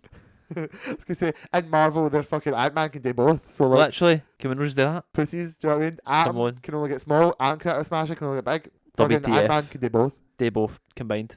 Yeah, I don't know. I remember enjoying it at the end of the Ant-Man was just like, cool. Yeah, good fun. I like it more than Birds of Prey simply because I just think I had a better time with it. Okay, I can see that. And I think it's the magical aspects. Like, I like Shazam because it's like, ooh, wizards and shit. And Black Adam is just that, again. The wisdom of Solomon and shit. Aye, and like, Dr. Fate's got like hand motions. It's like doing like Doctor Strange. Which is like, this is one of the ones where I'm like, they just ripped off a lot of like Doctor Strange to the Dr. Fate. But it was like the smart rip-off. It's like, yeah, good. That was a smart move. It works. Like, you ripped off the right thing here. And I love it for that. I mean, I love Dr. Fate, that's what I'm saying. Fucking excellent. Love that character. Where the problems creep in for me, I mentioned it earlier, the needle drops are just terrible, just awful. Just like, let's just play like a fucking song that people know to like hype them up. But it's more definitely its place in the universe, and this is out of all the movies we've talked about so far, this is more the fault of the movie for not addressing. Right. This was Dwayne "The Rock" Johnson's like power fantasy. He'd been trying to get Black Adam for like fucking 12 years or something. Yeah, but like the fact he was always like, I want to get Black Adam to like fight Superman. Aye. And like, you're a Shazam villain. Like, and, eventually we'll get the there. Shazam villain. And Aye. I don't think Dwayne "The Rock" Johnson even knows who Shazam is or what Shazam is. Maybe. So the way they fucking forced this through to be like, a Dwayne "The Rock" Johnson's now just going to be here and the best, and he's going to fight Superman. He is like, just in charge now. It's just like Dragon Ball. Like this is his play to actually run the universe. Literally. Like, when he said the I'm serious. The shifts, like Dwayne "The Rock" Johnson's like he wanted to be the Feige after this film. Like, he literally was like, I'm in charge I've now. got plans, and that's just like a terrible idea. That's mad, bro. Because he's like, I'm gonna do Black Adam. Like, I'm like, bro, what happens when it gets to the Justice League, Dwayne? Are you gonna be like, do you know who fights the Justice League? Black Adam. Me. I fight them. And like, that's not an impossibility, but like, it's not. He's gonna be like, man, do you know what happens in Justice League 2? Black Adam's back. I win every time. Literally. Like, they can never beat me. Which is fucking mental. I'd love that, to be honest. It was so funny. It's mental that he also like hardcore refuses to address Shazam. No, he doesn't know who Shazam is because they've refused to be in Shazam 2. And that's because it already fell apart at that point. Kind of, but it means he had no respect or obligation. Because he also that's because Shazam in his movie, I guess, but by that point they were like, he'd got Henry Cavill back, and they went, I guess you know what, Wizard no, as well. Fuck that. Oh God, I would forget that like Henry Cavill had like soft left by this point. Aye. And then gets brought back for this. Dwayne convinces him to turn up. He's back, bro. Superman's back, and then like a month later, they're like, nah, not yet. Actually, you know what? We fucked it completely. Mate. That's not happening, mate. And Dwayne's like, excuse me. Like, oh man, like Dwayne, bro, you're just not getting it, mate. And Henry Cavill's also like, excuse me. Excuse me. Like, what the fuck is going on? I just left The Witcher. Like, I was gonna be Superman again. Oh wait, no. He's talking about how great Warhammer's been so far. I hope fucking Warhammer's alright. Oh well, he's like in charge of that. But looks like so that seems okay. God, he's Dwayne the Rock Johnson. Watching fucking Henry Cavill take over a show. And he's like, I should have been me. I should have took over the DC universe, bro. Should have done it, man. Damn. Which that's fucking hilarious. That he thought that was what was going to happen. That was literally his play, bro. I can't believe that. Shit, you not. You actually wanted. I believe you, bro. It's mad, bro. The Rock. I mean, The Rock's a business mogul. That makes sense. They would kind of go for something like that, but the way to do it is insane. Like, damn. These guys just went about it in the most bizarre way. Aye. Okay. So it's kind of like, it was a good enough movie at the time, but it's like very fucking funny in context. Aye. It's a madness, bro. Right, and then we get to the fucking, the quick dark age. So, Shazam 2 is a film I've not seen. We've neither of us have seen that. That's it. Want to say I have never been more bored and unappeased by trailers for this. Damn, wow. The trailers were literally just like, now I guess because I hadn't seen Shazam 1, there was a level of disconnect. Aye. But even then, it was like very bad comedy and very much like I couldn't, because of what I knew about DC up to this point and how like sort of middling to like maybe good they were being, it was like Shazam fights a big CG dragon and there's a like fucking Helen Mirren's in it as like an older woman, and I'm like, what are you talking about? Why is Helen Mirren in this? Let's go. Why is Black Adam knowing this? Don't know, bro. Couldn't say. I just remember I could not stand a single trailer. I just was so bored every time. They were like, we're going to talk about Shazam 2 now, and I'm like, no. Especially because this was around the time that we were getting up for Matt Reeves as the Batman. I remember that DC fandom where they were like, we're going to show you a trailer for Shazam, and I'm like, no, because you said you're going to show me a trailer for the Batman, so go show me a trailer for the Batman. Because that's what I'm here for. Aye. Thank you, Tiffany. Won't get talked about here because it's known as DCEU. Nah. But obviously, Matt Reeves the Batman. I mean, we finished that movie and we looked at each other and we were like, we've just seen God. That was just peak. That was peak, man. That was just like the best one. And I couldn't even hear you say that because my ears were bleeding for the awesome soundtrack. Bro, Michael J. Fox's score fucking bursting you off. Fucking like Colin Farrell's Penguin. Oh God, what are you showing me? Come on. World's greatest detectives. That's such a good fucking movie. That is really good. Yes, the Batman is a great time. But we as a community had to endure Shazam 2 first. I guess those of us that seen it. And I read the plot notes online, it just sounds like shit. Fair. It sounds boring. I don't think I need to see it. I don't think I would revisit a lot of these films. Do you know what? Do you know what I think? One of the things that turned me off with Shazam 2 is because at that point I'm like, what are you even basing this on? I don't think it has to be based on comics, but one of the coolest things I look for in comic movies is, how are you translating facets of the universe? I need to maybe check, but the villains in Shazam 2, I'm like, I just think these are just people. Right. Like they're just like people from like Greek lore. Right, rather than like Shazam villains. Right. And it was like, he fights a giant CG dragon, and that's the thing where like, all the marketing and the big posters. I'm like, what even is the dragon anyway? And they're like, it's just that big CG dragon he fights at one point. And I'm like, who is this? Where's Black Adam? Who's the dragon? Mr. Mind? Bro, where is he? Do you know in what? The ground? Did you know they literally repeat the same post-credit scene? That is kind of funny. I shit you not. The second post-credit scene is like, by the way, Mark Strong is there, still in prison. Still in. Locked him down. He's no escape. Bro, Mr. Mind shows up and he's like, why am I still in prison? He's like, oh man, I'm working on it. And they even make a joke. He's like, it takes me some time to get to things. And he's like, but you know what? I've got something in the works. I'm like, you had something in the works fucking 3 movies ago. Still in the works, bro. Under construction. You know what, bro? They stamped on that fucking caterpillar. They fucking better have, man. Jesus Christ. So, that one's skipped. Dead. Next one. What is next for you? The Flash. Right, okay. The Flash. Did not see it. So Ewan's not seen it. Ewan Morally refuses to see it. reprehensible. Ezra Miller was not really punished in any way, shape, or form for becoming the Scourge of Hawaii. I can't take that out in this film. What I can't take out in this film? What? Some of the most diabolically bad CG I've ever seen in my entire life. You maybe can. I didn't think it was that bad, to be honest. The Nightmare cameo fest at the end where they just digitally recreate like Christopher Reeves without his family's permission. That is like it mad. looks like a PS1 graphic. They Sure. recreate this one guy who played Superman once who hated it and he never get paid and he killed himself because he fucking literally was miserable. And they're like, do you know what? We'll put him back in. The thing I said about Nick Cage earlier with the Nick Cage cry. Yep. That's crazy. That's mad. Morally bankrupt. That's crazy. Completely financially reprehensible. Possibly just because of a result of this movie being in the most development hell ever. Possibly. This movie changed fucking hands 5 separate times. Potentially. I had like 5 different goes at it. Lord and Miller were on this at one point. Grant Miller and Ezra Miller wrote a treatment for it. Literally. Together. Literally. Which is mad. Mental case. Michael Keaton's back. Aye. And it's miserable, I think. Man, he's quite good, actually. It may be like good, him. but it still just feels a bit like they've dragged out an old man. I mean, look, guys, they might have. Begging you to come see this movie. Look, Michael Keaton. He is an old man in this film. It feels like a movie that by the end they were just, and again, to give them a passing credit, they were just constantly, they have to get it out. James Gunn's obviously in enough power here. So he's like, this movie's actually really good, guys. Please go see it because we need to recoup some of the losses. Aye, and we've crammed it full of patent shit fan service for you all to do that. Like, go and fucking see it. Aye, it's a mess, really. But like, I'll leave it there because also you've seen it, so you can talk more confidently about it. It's D probably because like I like bits of it, to be honest. I can easily divorce Ezra Miller from actions outside of the film, and the film was done before it all booted off. Well, yeah, that's so one like, I'll give credit for is that like at the time of filming, I'm not. I guess I am like annoyed, but it's not. They could have literally like all the money in the world. It was a bit harder to CG him somebody else over his exactly. face. I mean, they did not take part in the press. Not that there was a lot of press over the film anyway. Sorry. So like they didn't have much to do. They went to like fucking a retreat to like learn about themselves or like deal with their actions, I guess, something like that. Rehab. Yeah, one of them.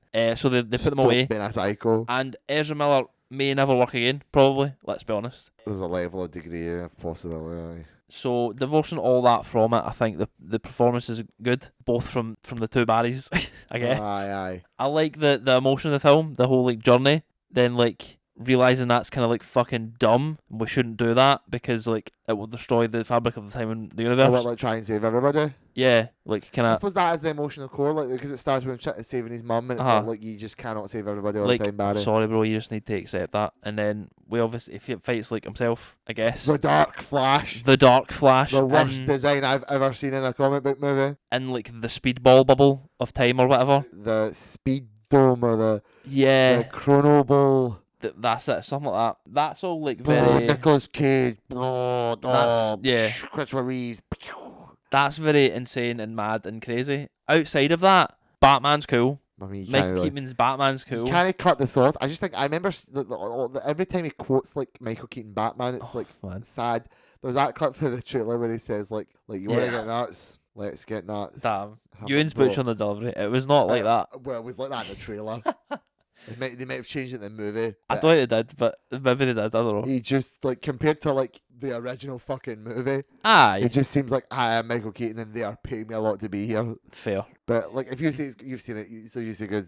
Aye. Fair enough. He's got some cool moments. Obviously, the breakout Supergirl, who's Sam canon to Carl. the Michael Keaton Batman verse, I guess. Yeah. She's quite good. She is quite cool. And then they go off to the big fight because Zod's rocked up. Yeah, alternate timeline. Zod's here. Nay pooper, man. And we just fight in a big desert. Don't know what desert it is. We are just on a big desert. We're just literally punching each other a wee bit. To the sound of, is it the White Stripes? It's not the White Stripes. It's the Raconteurs, which is a great song. So I had fun listening to that while I watched the insane CGI fight scene. This is great music, at least. Yeah. I just think it's okay. I don't think it was as bad as everyone said. I don't think it's as good as some people said. Yeah, some people. Was it as good as James Gunn said? Was it as good as The Dark Knight? I don't really think so, no. Was it the best superhero movie ever made? I doubt that of course highly. Not. I think they did have to get it. I think it was like 500 million in the end. So it doesn't even seem that high. It doesn't. I may have more. Then I'm working off Disney numbers, and those guys will get funny money. So they don't play games, man. So it's just crazy. I'm glad it's over. We can get like a cool Flash now or something. I don't know. We can get a Flash you might watch. Let's just that would be cool. Because I like the Flash. I hate that this is my version of the Flash. 17 years into the fucking DCEU as well. Like, for fuck's sake. Bro, finally we got it. And next up, Aquaman 2. Oh no, we've got Blue Beetle. We've got Blue Beetle first, I guess, yeah. Blue Beetle, I mean, was Blue Beetle, like, I think Blue Beetle was before the Flash, was it? No, that was after, I'm sure. Blue Beetle is the little movie that could. It is in some ways, yes. I loved Blue Beetle. I'm going to pop it. Ooh, yeah. Top 8 tier. Right above Shazam. Top 8, damn. I'm putting it in C, Ewan. Put it in C. I'm putting it in C above Black Adam. That's impossible to understand, too. Damn. Well, I think it's because the strength of this film is the family dynamics and the performances overall. Yep. But I find it a bit forgettable overall. Okay. And I just feel like... Tried remembering, bitch. Literally, it could not be carried by those strengths on its own, I feel. So it just kind of like goes a bit off for me. I still like it more. I'd rather watch it over Black Adam, but I think I'd rather watch it less than the ones in B and A, obviously. Okay. Alright. That's completely fair. I guess I just use it a lot more. I mean, the family dynamic is great. Pog. I think it's got like a very like understandable, if not predictable, like emotional core. I may sort of like struggle, but I like how it sort of very entrenched itself in like a more social side of it as well, like class warfare and like racial stuff. Yeah, I think it's another aesthetic strong one. It's got it has this really weird like futuristic lean to it. Like everything's very techy and futuristic and nanomachines, son. Literally, the Blue Beetle suit looks amazing, and the way they go about the Blue Beetle stuff's quite good. Yeah, I think the movie, I should put it lower for some of the weird shit it does, but I kind of love it. Like we talked so much about, especially in the final fight. So the whole back half of the movie is that one big giant, like we're in the prison island and we're fighting. Aye. First off, like people are getting murdered. Bro, people die in this film. People are getting fucking stabbed through the chest by like the heroes, and like cut in half and like absolutely murdered to death. His suit wants to kill people, Ewan. Literally. Bro. Literally. The Beetle wants you to die. Like, these people are getting fucking... But even then, like, does the family, while driving Ted Cord's, like, goofy one, no, like, stab a guy through the chest? Fucking probably, bro. Like, do they crush one, at least? They fucking definitively, like, crush a guy. And, like, that guy is dead. He's dead, bro. Like, you just killed him. Like, he has a family, maybe. And then, first off, Susan Sarandon's the villain of this film. Man, like, okay. Which, good on her. Like, especially because she is like, I'll kill a kid, I don't give a fuck. I'll do it if it's an issue for, like, my empire. I was gonna say, you guys are waiting, I'll take the AK. Let's go. I'll fucking get in there. Geese it. Then she has Conrad Carapax as like her enforcer. Aye. And right at the last moment, they give him... He's like, fuck you. The sudden and tragic backstory ever. Literally. And then he's like, yeah, do it, fuck you. And then he kills Susan Sarandon. Aye. Like, straight fucking murders her. That's it, bro. Sometimes you need. And like, he himself dies in the process, you know. That's it. I'm like, do you know what? He kind of went out like a G. He kind of did, bro. He kind of redeemed it in the end. He redeemed himself at the end, but like, what the fuck? Like, alright, okay. Pop off, man. Fair enough. Oh, maybe I put it a bit lower. I got a lot of good vibes from it. It's a good vibe kind of time. It is a good vibe kind of time. Maybe I'll put it top of B tier actually, because you know what, you're right. I don't actually remember a lot of elements. I just remember really enjoying a lot of those elements that I don't seem to remember. The suit in that, the fam, it was kind of it was funny. It was funny. It was a fun time. It was colourful. It was well shot. Yeah. Mm-hmm. It was a strong enough movie. I will say, if more movies of the DCU had been like Blue Beetle, we might have had a bit longer the run. whole thing had been a lot higher. Aye. But like Blue Beetle was almost like a last gasp. Absolutely, like we're on the final stretch. The swan song. And this was also at this point we know we're done. We know that Aquaman 2 is the last one. Yeah. But then they're talking like we're going to finally get Blue Beetle out, but like Joel's coming back. Aye. And I'm like, this one almost doesn't even like, I don't even know how to feel about it because doesn't matter then. Aye. Maybe, probably. We're done. Like, this is it. Aye. We're in the final stretch. And then we end gracefully, we cap out on our very recent watch of Aquaman and the Lost Kingdom. Aquaman 2 and the Lost Kingdom. Aquaman and the second Lost Kingdom. I'm putting it in D. I'm not sure which side of Flash it's going. It's in there, but in that conversation. Do you know what? I'm actually having the same crisis of faith. Because I think I might put it above Flash. Yes. The posters kind of connect on here and it's kind of funny. What, for like Flash? Yeah, look. Bro, that's actually kind of cool. It's mad, right? Fucking hell. I'm putting it in D behind Batman vs Superman. Okay. But I really struggle to not put it in E. Damn. But I think this movie is bad in a lot of ways. Right. But it's one, there's a couple of really good redeeming factors. Carried by the redeeming factors. And two, it's the way that it goes about its badness is so ludicrous. I laugh and I think it's hilarious. It just sort of knows how bad it is. Yeah, but it's possible. Aye. It's possible, it's bro. It's possible. What are the redeeming qualities, Ewan? So yeah, this movie, it's a... What are the redeeming qualities? Patrick Wilson's back. The boy. He's just as good as ever. Always. He's got a very... actually kind of decent redemption narrative. I agree. Yes. Man redeems himself. Black Manta. Black Adam's not in this movie. No. Black Manta, again, they said earlier, he comes back with a vengeance, and that's kind of great. And he just has a vengeance. It's like a comic book villain standpoint, where it's Black Manta's his main villain. Aye. So I think that's a really cool way they did this. Right.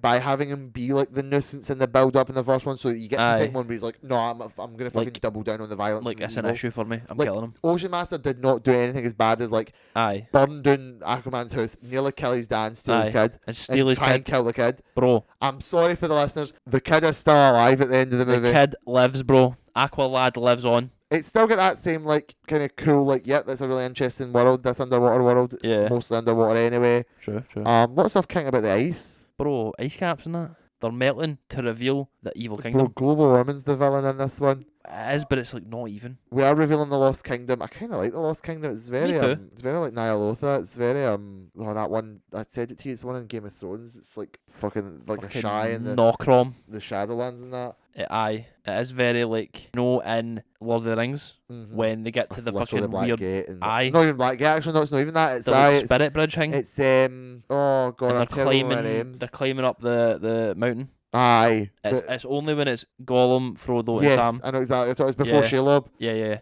Aye. It's very that area. I'm like, ooh. Which is cool. What I said about this movie will haunt me till I die. Damn. Which is, this movie is the longest movie that is desperate to get through its runtime. This movie is far too long. Right. You said yourself you could literally completely cut the fucking entire bit in the middle where they go to Black Manta's volcano base where he's doing a pollution. I mean, or you could end it there. Yeah, it's one or the other. Aye, because I think if you had Manta as the villain overall, sure, we would have been unfulfilled by the full Knockrom stuff. But I mean, you could have been setting up for the third Aquaman movie, God forbid, right? Exactly. And we would have never seen it anyway, so it wouldn't have mattered. Because Black Manta as an actual villain for this film would have been fulfilling, I feel. Yeah. We would have got it there. And we might not have got all the Orm stuff, but we could have fast tracked it because Orm overcomes his differences in that moment with Arthur. Well, yeah, so I was going to say, see, by the end of the volcano battle, there really isn't anybody else where the thing needs to go. Actually, they're fine. They have the pure fake it where he gets to try it and he's like, maybe I could betray him. So that's the final test. Yeah. But it only just reaffirmed what was already there rather than telling us something new. Exactly. And they could come together and be like, right, we need to stop this pollution because it's going to destroy the land atmosphere. It's going to destroy us both. And Orm's like, fucking, do you know what? I will do something to defend the land. And it's cool, redemption, one. Exactly. So we could have just ended it there. Going to the Knockrom stuff is kind of cool. Is it Knockrom? Am I saying that right? I thought you were joking. I think it's Necros. Necros, that may be at Knockrom. What is Knockrom? I don't fucking know. No, I don't recognise that word at all. Knockrom? Bro, it's the Elden Ring. Is it? I think it's the Elden Ring. It fucking definitely is the Elden Ring, innit? How are you spelling that? Oh, aye, Knockron, the Eternal City. There you go, bro, right. Fucking... See all these fantasy things with their fucking names, bro? It's all going to be named after something, innit? Aye, exactly. So if it's dead, it's going to be Necro, Necros, Necron. Right. The fucking Dead Kingdom, right? That one. Bro, it's the titular Forgotten Kingdom. Lost Kingdom, even. It is, man. What was bro, it's also from the comics. Bro, Pog. Actually, kind of fire. Necros. The Black City. Okay. Oh, man. A unique underwater city similar to Atlantis that exists only in brief intervals of time on the physical plane, ruled by the tyrant Mongo. Oh, man. From Shrek. Whoa! You're gonna come out here, you're gonna say that to me on AquamanWiki.net? Bro, that's canon, bro. That's comics. Alright, but aye. What was I saying now? We're talking about the sort of how Necros is cool and that, and how you could deploy that versus the volcano base or whatever. I don't know, man. I've lost it. It was a cool visual. We didn't need it. Well, do you know what? You're right, because we didn't really need it. It was just a cool concept. Aye. You could have just told me that the Black Trident was just a thing. He found an ancient Atlantean thing. And I think if you tied that more to the pollution, then you're cool, we need to get, we need to stop the pollution.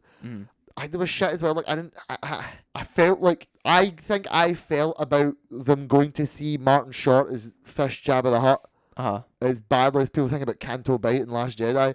Right. I'm like, why are we fucking doing this? Like, what?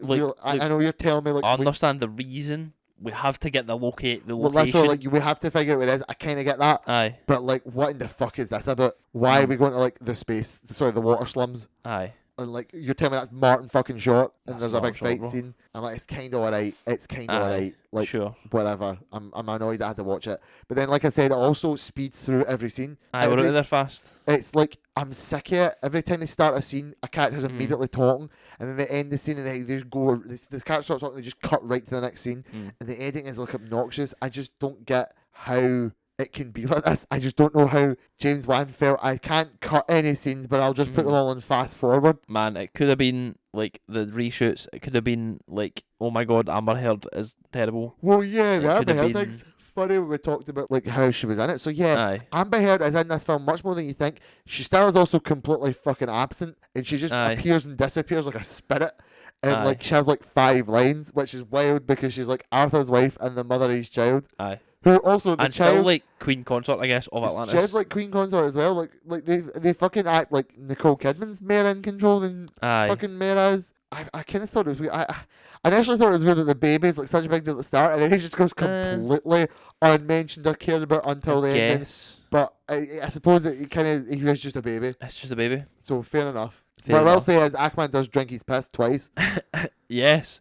And he possibly drinks He octopus also piss, possibly drinks octopus piss. maybe, There's a potential 3 Aquaman getting pissed on in this movie. which isn't something you thought you would say. But for the final Ever. movie, it's like it's a sign of the times. It really is. You know? There's piss or meets 2 cockroaches. Yeah, the final scene of the DCEU is Patrick Wilson putting a cockroach on a burger and eating it. And quite enjoying it. And you know what? There is no Aquaman will return. There is no. There is no DC will return. No. That's it. It ended ends. not with a bang, but with a Nope. with a cockroach going to whimper. It ends how the MCU began, with an I am an It Aquaman. also literally just steals I am Iron Man Aye. Aqua. I am Aqua Iron. Yeah. They do that for some reason. And as you said, it also makes like zero sense in the grander scheme of the DCEU itself, because Atlantis just reveal themselves to everyone, but also Aquaman has dolls of himself, and like people know who Aquaman is. Yeah. So like, where do we think he came from?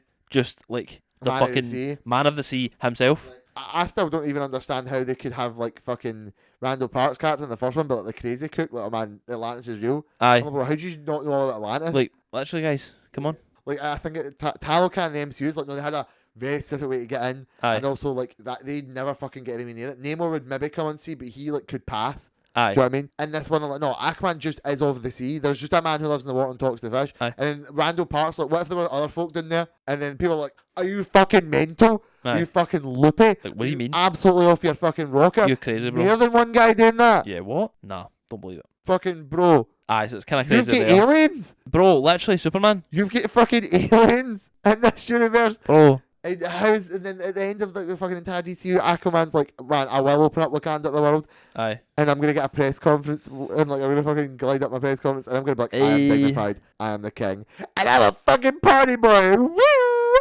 And that's just like, It's like we already know, bro. I'm like, cool, bro. This is important, Aquaman, bro. This is guess. diplomatic. You gotta get your fucking slacks on here, bro. Aye, like come on. And that's what I by the end of it, I was like, oh, I was exhausted. I It's was just- here for too long. Every scene was yeah. too fast. I hated a lot of the stuff that happened in it. I'm glad it's over, Ewan. I'm glad it's over too. So that's it, man. We're happy it's done. We're done, aye. DCEU, it was an experiment. It was an experiment. It didn't work. The main takeaway is that they, first off, at the top, they tried to have their cake and eat it. Right. They were like, Zack Snyder's got a vision, knows what he's doing. We'll just tag him in. We'll Aye. get him on lock because he's going to have an idea.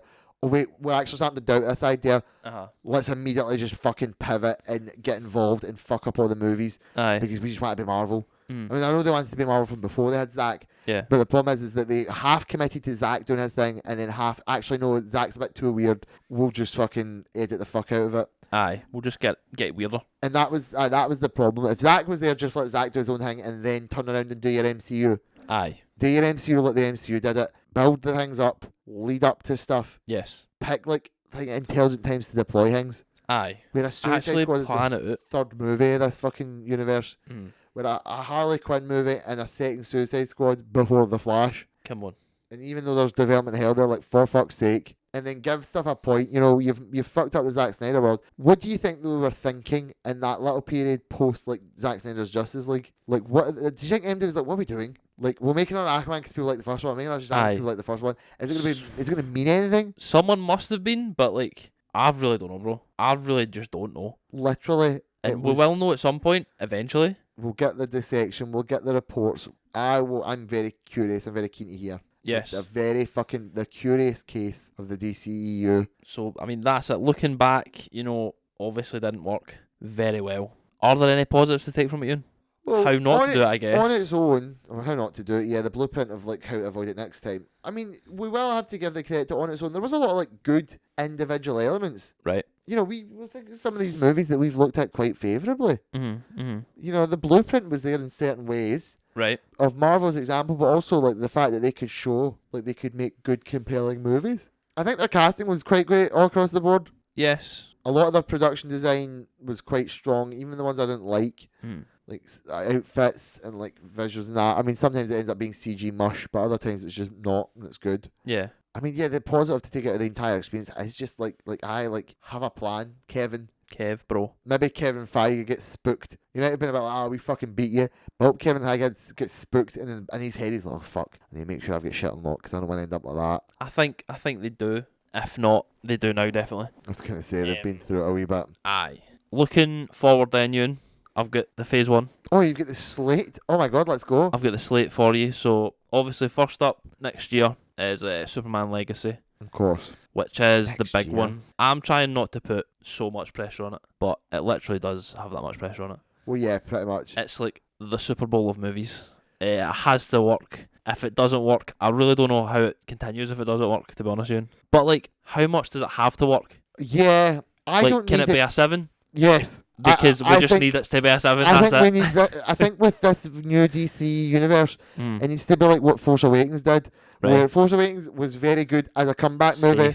It was a very safe, good comeback movie. I will take a couple of just alright movies of like high tier MCU fame. If you give me a Superman movie that's in the same quality, like Guardians Volume 2. Aye. Or like Shang-Chi. We'll take it. Fucking excellent. Like, thank Better you. than 90% of the stuff you did last time. Yep, we'll move for that. Let's go. Or more consistent. Consistency, Graham. Right. That's what we need to watch out for. Right. MCU's get consistency issues, but there's still a lot of internal logic they follow. Okay. The DCEU was so wildly inconsistent in terms of like tone, character, comedy, aesthetic style, aesthetic quality, story quality. Yeah. And we get a couple of bangers out the door with a couple of interesting plot threads. We'll get some momentum. I'm like, cool, okay. I'm seeing it. Okay. James, we're trusting you. James, we're trusting you. We'll notice that the first chunk of phase 1 is called Gods and Monsters. Yeah, I like these already get like a... Which is like interesting, which is not where I went, or I thought they went with first. What does that make you think, Gods and Monsters? Superman, obviously. Yeah. Swamp Thing, obviously.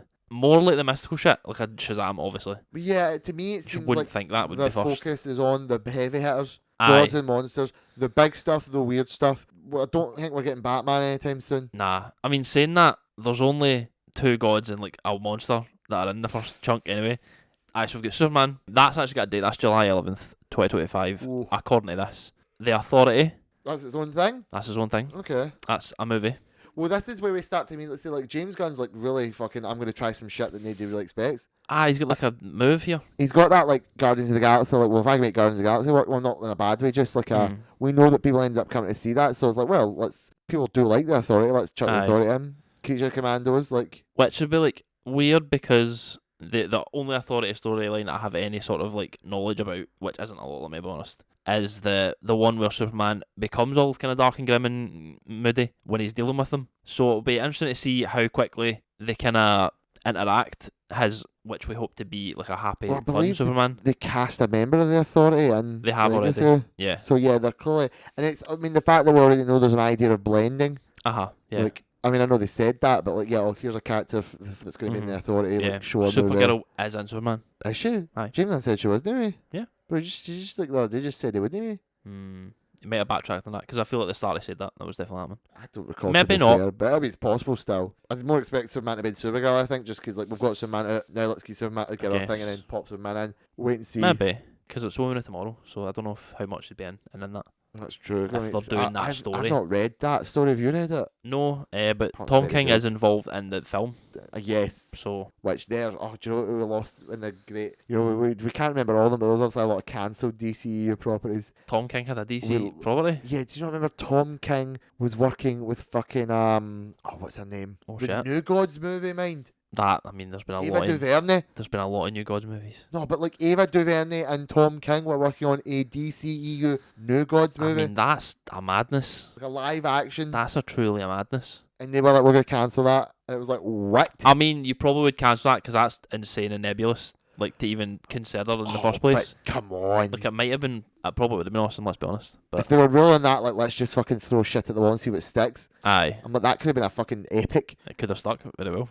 So, I missed that, but getting Tom King on the Supergirl one's good because apparently like, this Supergirl run is good. Obviously, like, intimate knowledge, man wrote the actual series, so... Literally. Probably a pretty good idea. Guys sort of get an idea of what's going on there, aye. So we've got that Supergirl Woman of Tomorrow. Batman the Brave and the Bold. Wait, so that's in phase 1? Well, it says here, so... Fuck, okay, maybe I was wrong then. But phase 1 starts next year. As far as I know, Superman's the only Commanders thing. Have already, like, that is, I think, before it. Right. I think that before is... Superman? Yeah, I think so. And that's the real start to phase 1? I don't know does that have a date? It's not got a date. I'm pretty sure that's before it, though. Aye, that's a bold move that Batman he's doing. He's going straight to Damian, to my knowledge. Well, that seems to be like the tickling eye. Which is truly insane. It's also, it's good that it's like Superman and Supergirl and then Batman. I'm like, cool, yep, big hitter. Get them out the way, and then we can focus on like the weird stuff. It'll be like Brave and the Bold. I don't know. That's a lighter Batman. That's not your Ben Affleck's in Batman vs Superman. It's not your like Robert Pattinson's. Well, you could be right. It's like Grant Morrison does a lot of cool things with Batman. I'm not saying necessarily sort of like happy-go-lucky, like silly cartoon. Just more like a lot more like like the Brave and the Bold. I'd say is smile in it. Well, I wouldn't think it'd be Bruce Wayne then. What if he smiles? No, I think it'd be Dick Grayson. What if it's in the Brave and the Bold or smiles? Because that's more that style at that time. Like that's when it's kind of jokey. That's when Grant Morrison flips it. When they're like, "Oh, I'm gonna make Dick Grayson the like happy-go-lucky fun one, and Damien's the fucking moody bitch." That's fair. Which plays really well in the comic. Play very well, aye. That probably isn't what's going to happen. It probably will be Bruce Wayne. But I want to see what they do it because obviously, unless Damien's the first Robin, which would be wild. That would be insane. I don't know how I'd feel about that. Mm-hmm. I think what I mean is like more. I think of it like the animated series Batman, where he like you catch him in a corner and he talk to one person. He's like, I'm gonna actually make a very subtle little pun, and I'm gonna get into my cell and I'm gonna keep going. Like he has a clear distinction, and he gets up to stuff that makes him feel like a lovely, believable human. I keep seeing a clip on TikTok where like every animated series Batman has a New Year's tradition where he goes to this one diner and gets a drink with Commissioner Gordon. Right. Literally, like, here's to another year. Like, it's been great working with you.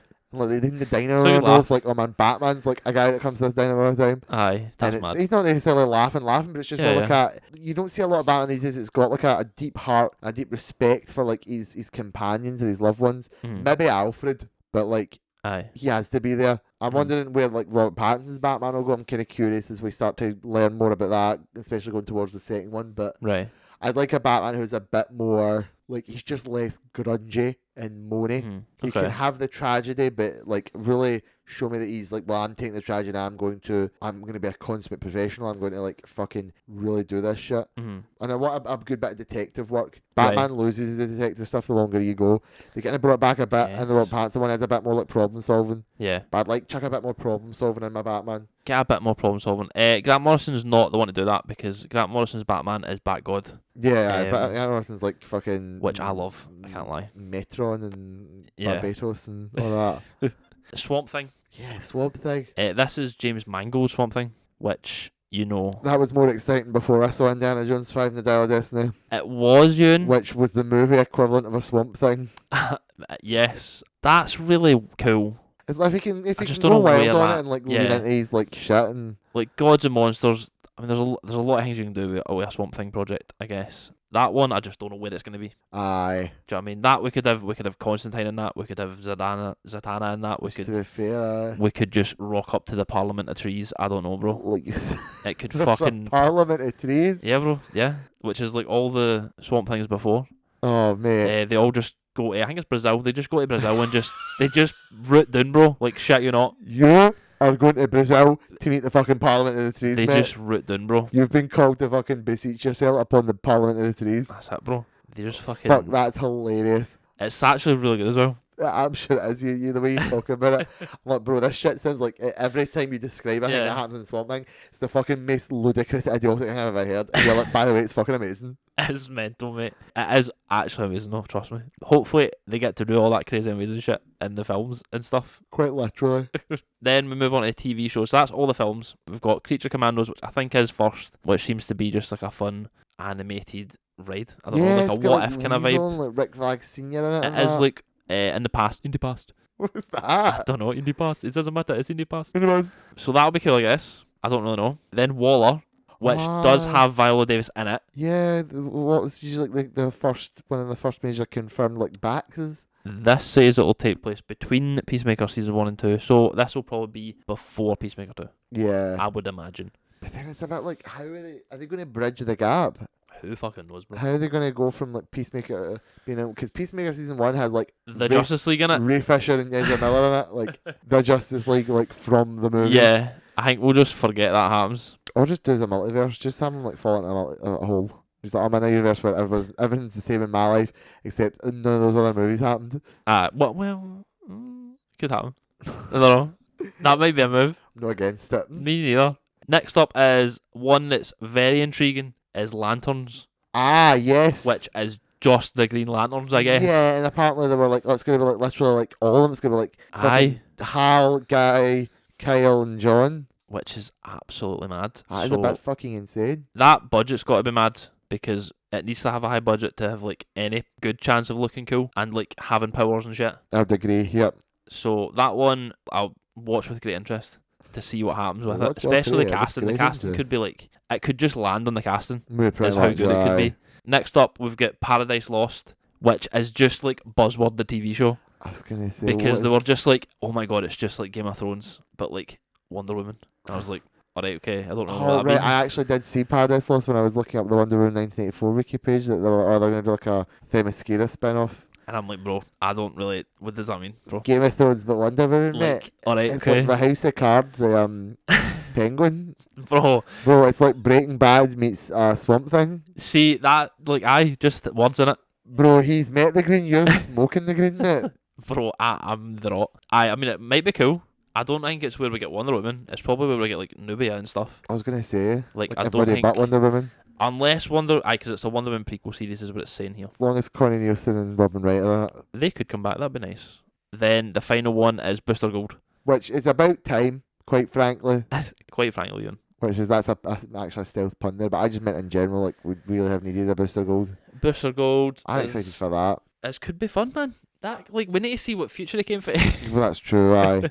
I guess. I'm excited for a lot of these. I think the one thing that makes me so happy though is that it just feels like there's a plan. Like James Gunn is like, yeah, bro, here's exactly what I want, and it's like weird shit, but like I know what I'm doing. I'm doing it. I'm like, alright, well, fuck, let's go. Let me at least get a couple of these out, and then we'll see where we're at. If he can put his money where his mouth is, then I'll be like, perfect, magic, okay. Wunderbar. Let's fucking watch Creature Commandos, or like, let's watch fucking like Paradise Lost. Let's do it. Like, let's go. Let's go, bro. So I'm very, very keen to give him the time of day on it. Yeah. Because of he's proven to me so far. Mm-hmm. But, you know, it's very much we're on there, like, the time will tell. Aye, you know, like, we've got the movie next year, and then there's nothing else has got released yet. Well, exactly that. And this shit's, like, happening around here right now. As you say, the movie's next year, production's starting soon. Yep. We're going to start to see and smell them soon, like, That's what's true. the suit going to look like? It's true. You know what I mean? That's a moment. You need to reveal that, you know? It's really fascinating. I think we're in a really fun spot. Mm-hmm. We get burned so much by the DCEU. Yeah. Like, it's kind of given us, like, well, let's just see now. I mean, they're promising to really start again, which we've always wanted, technically. You know, we've really wanted just a go at it again. Aye. And they've got so much potential. This is it, bro. Bro.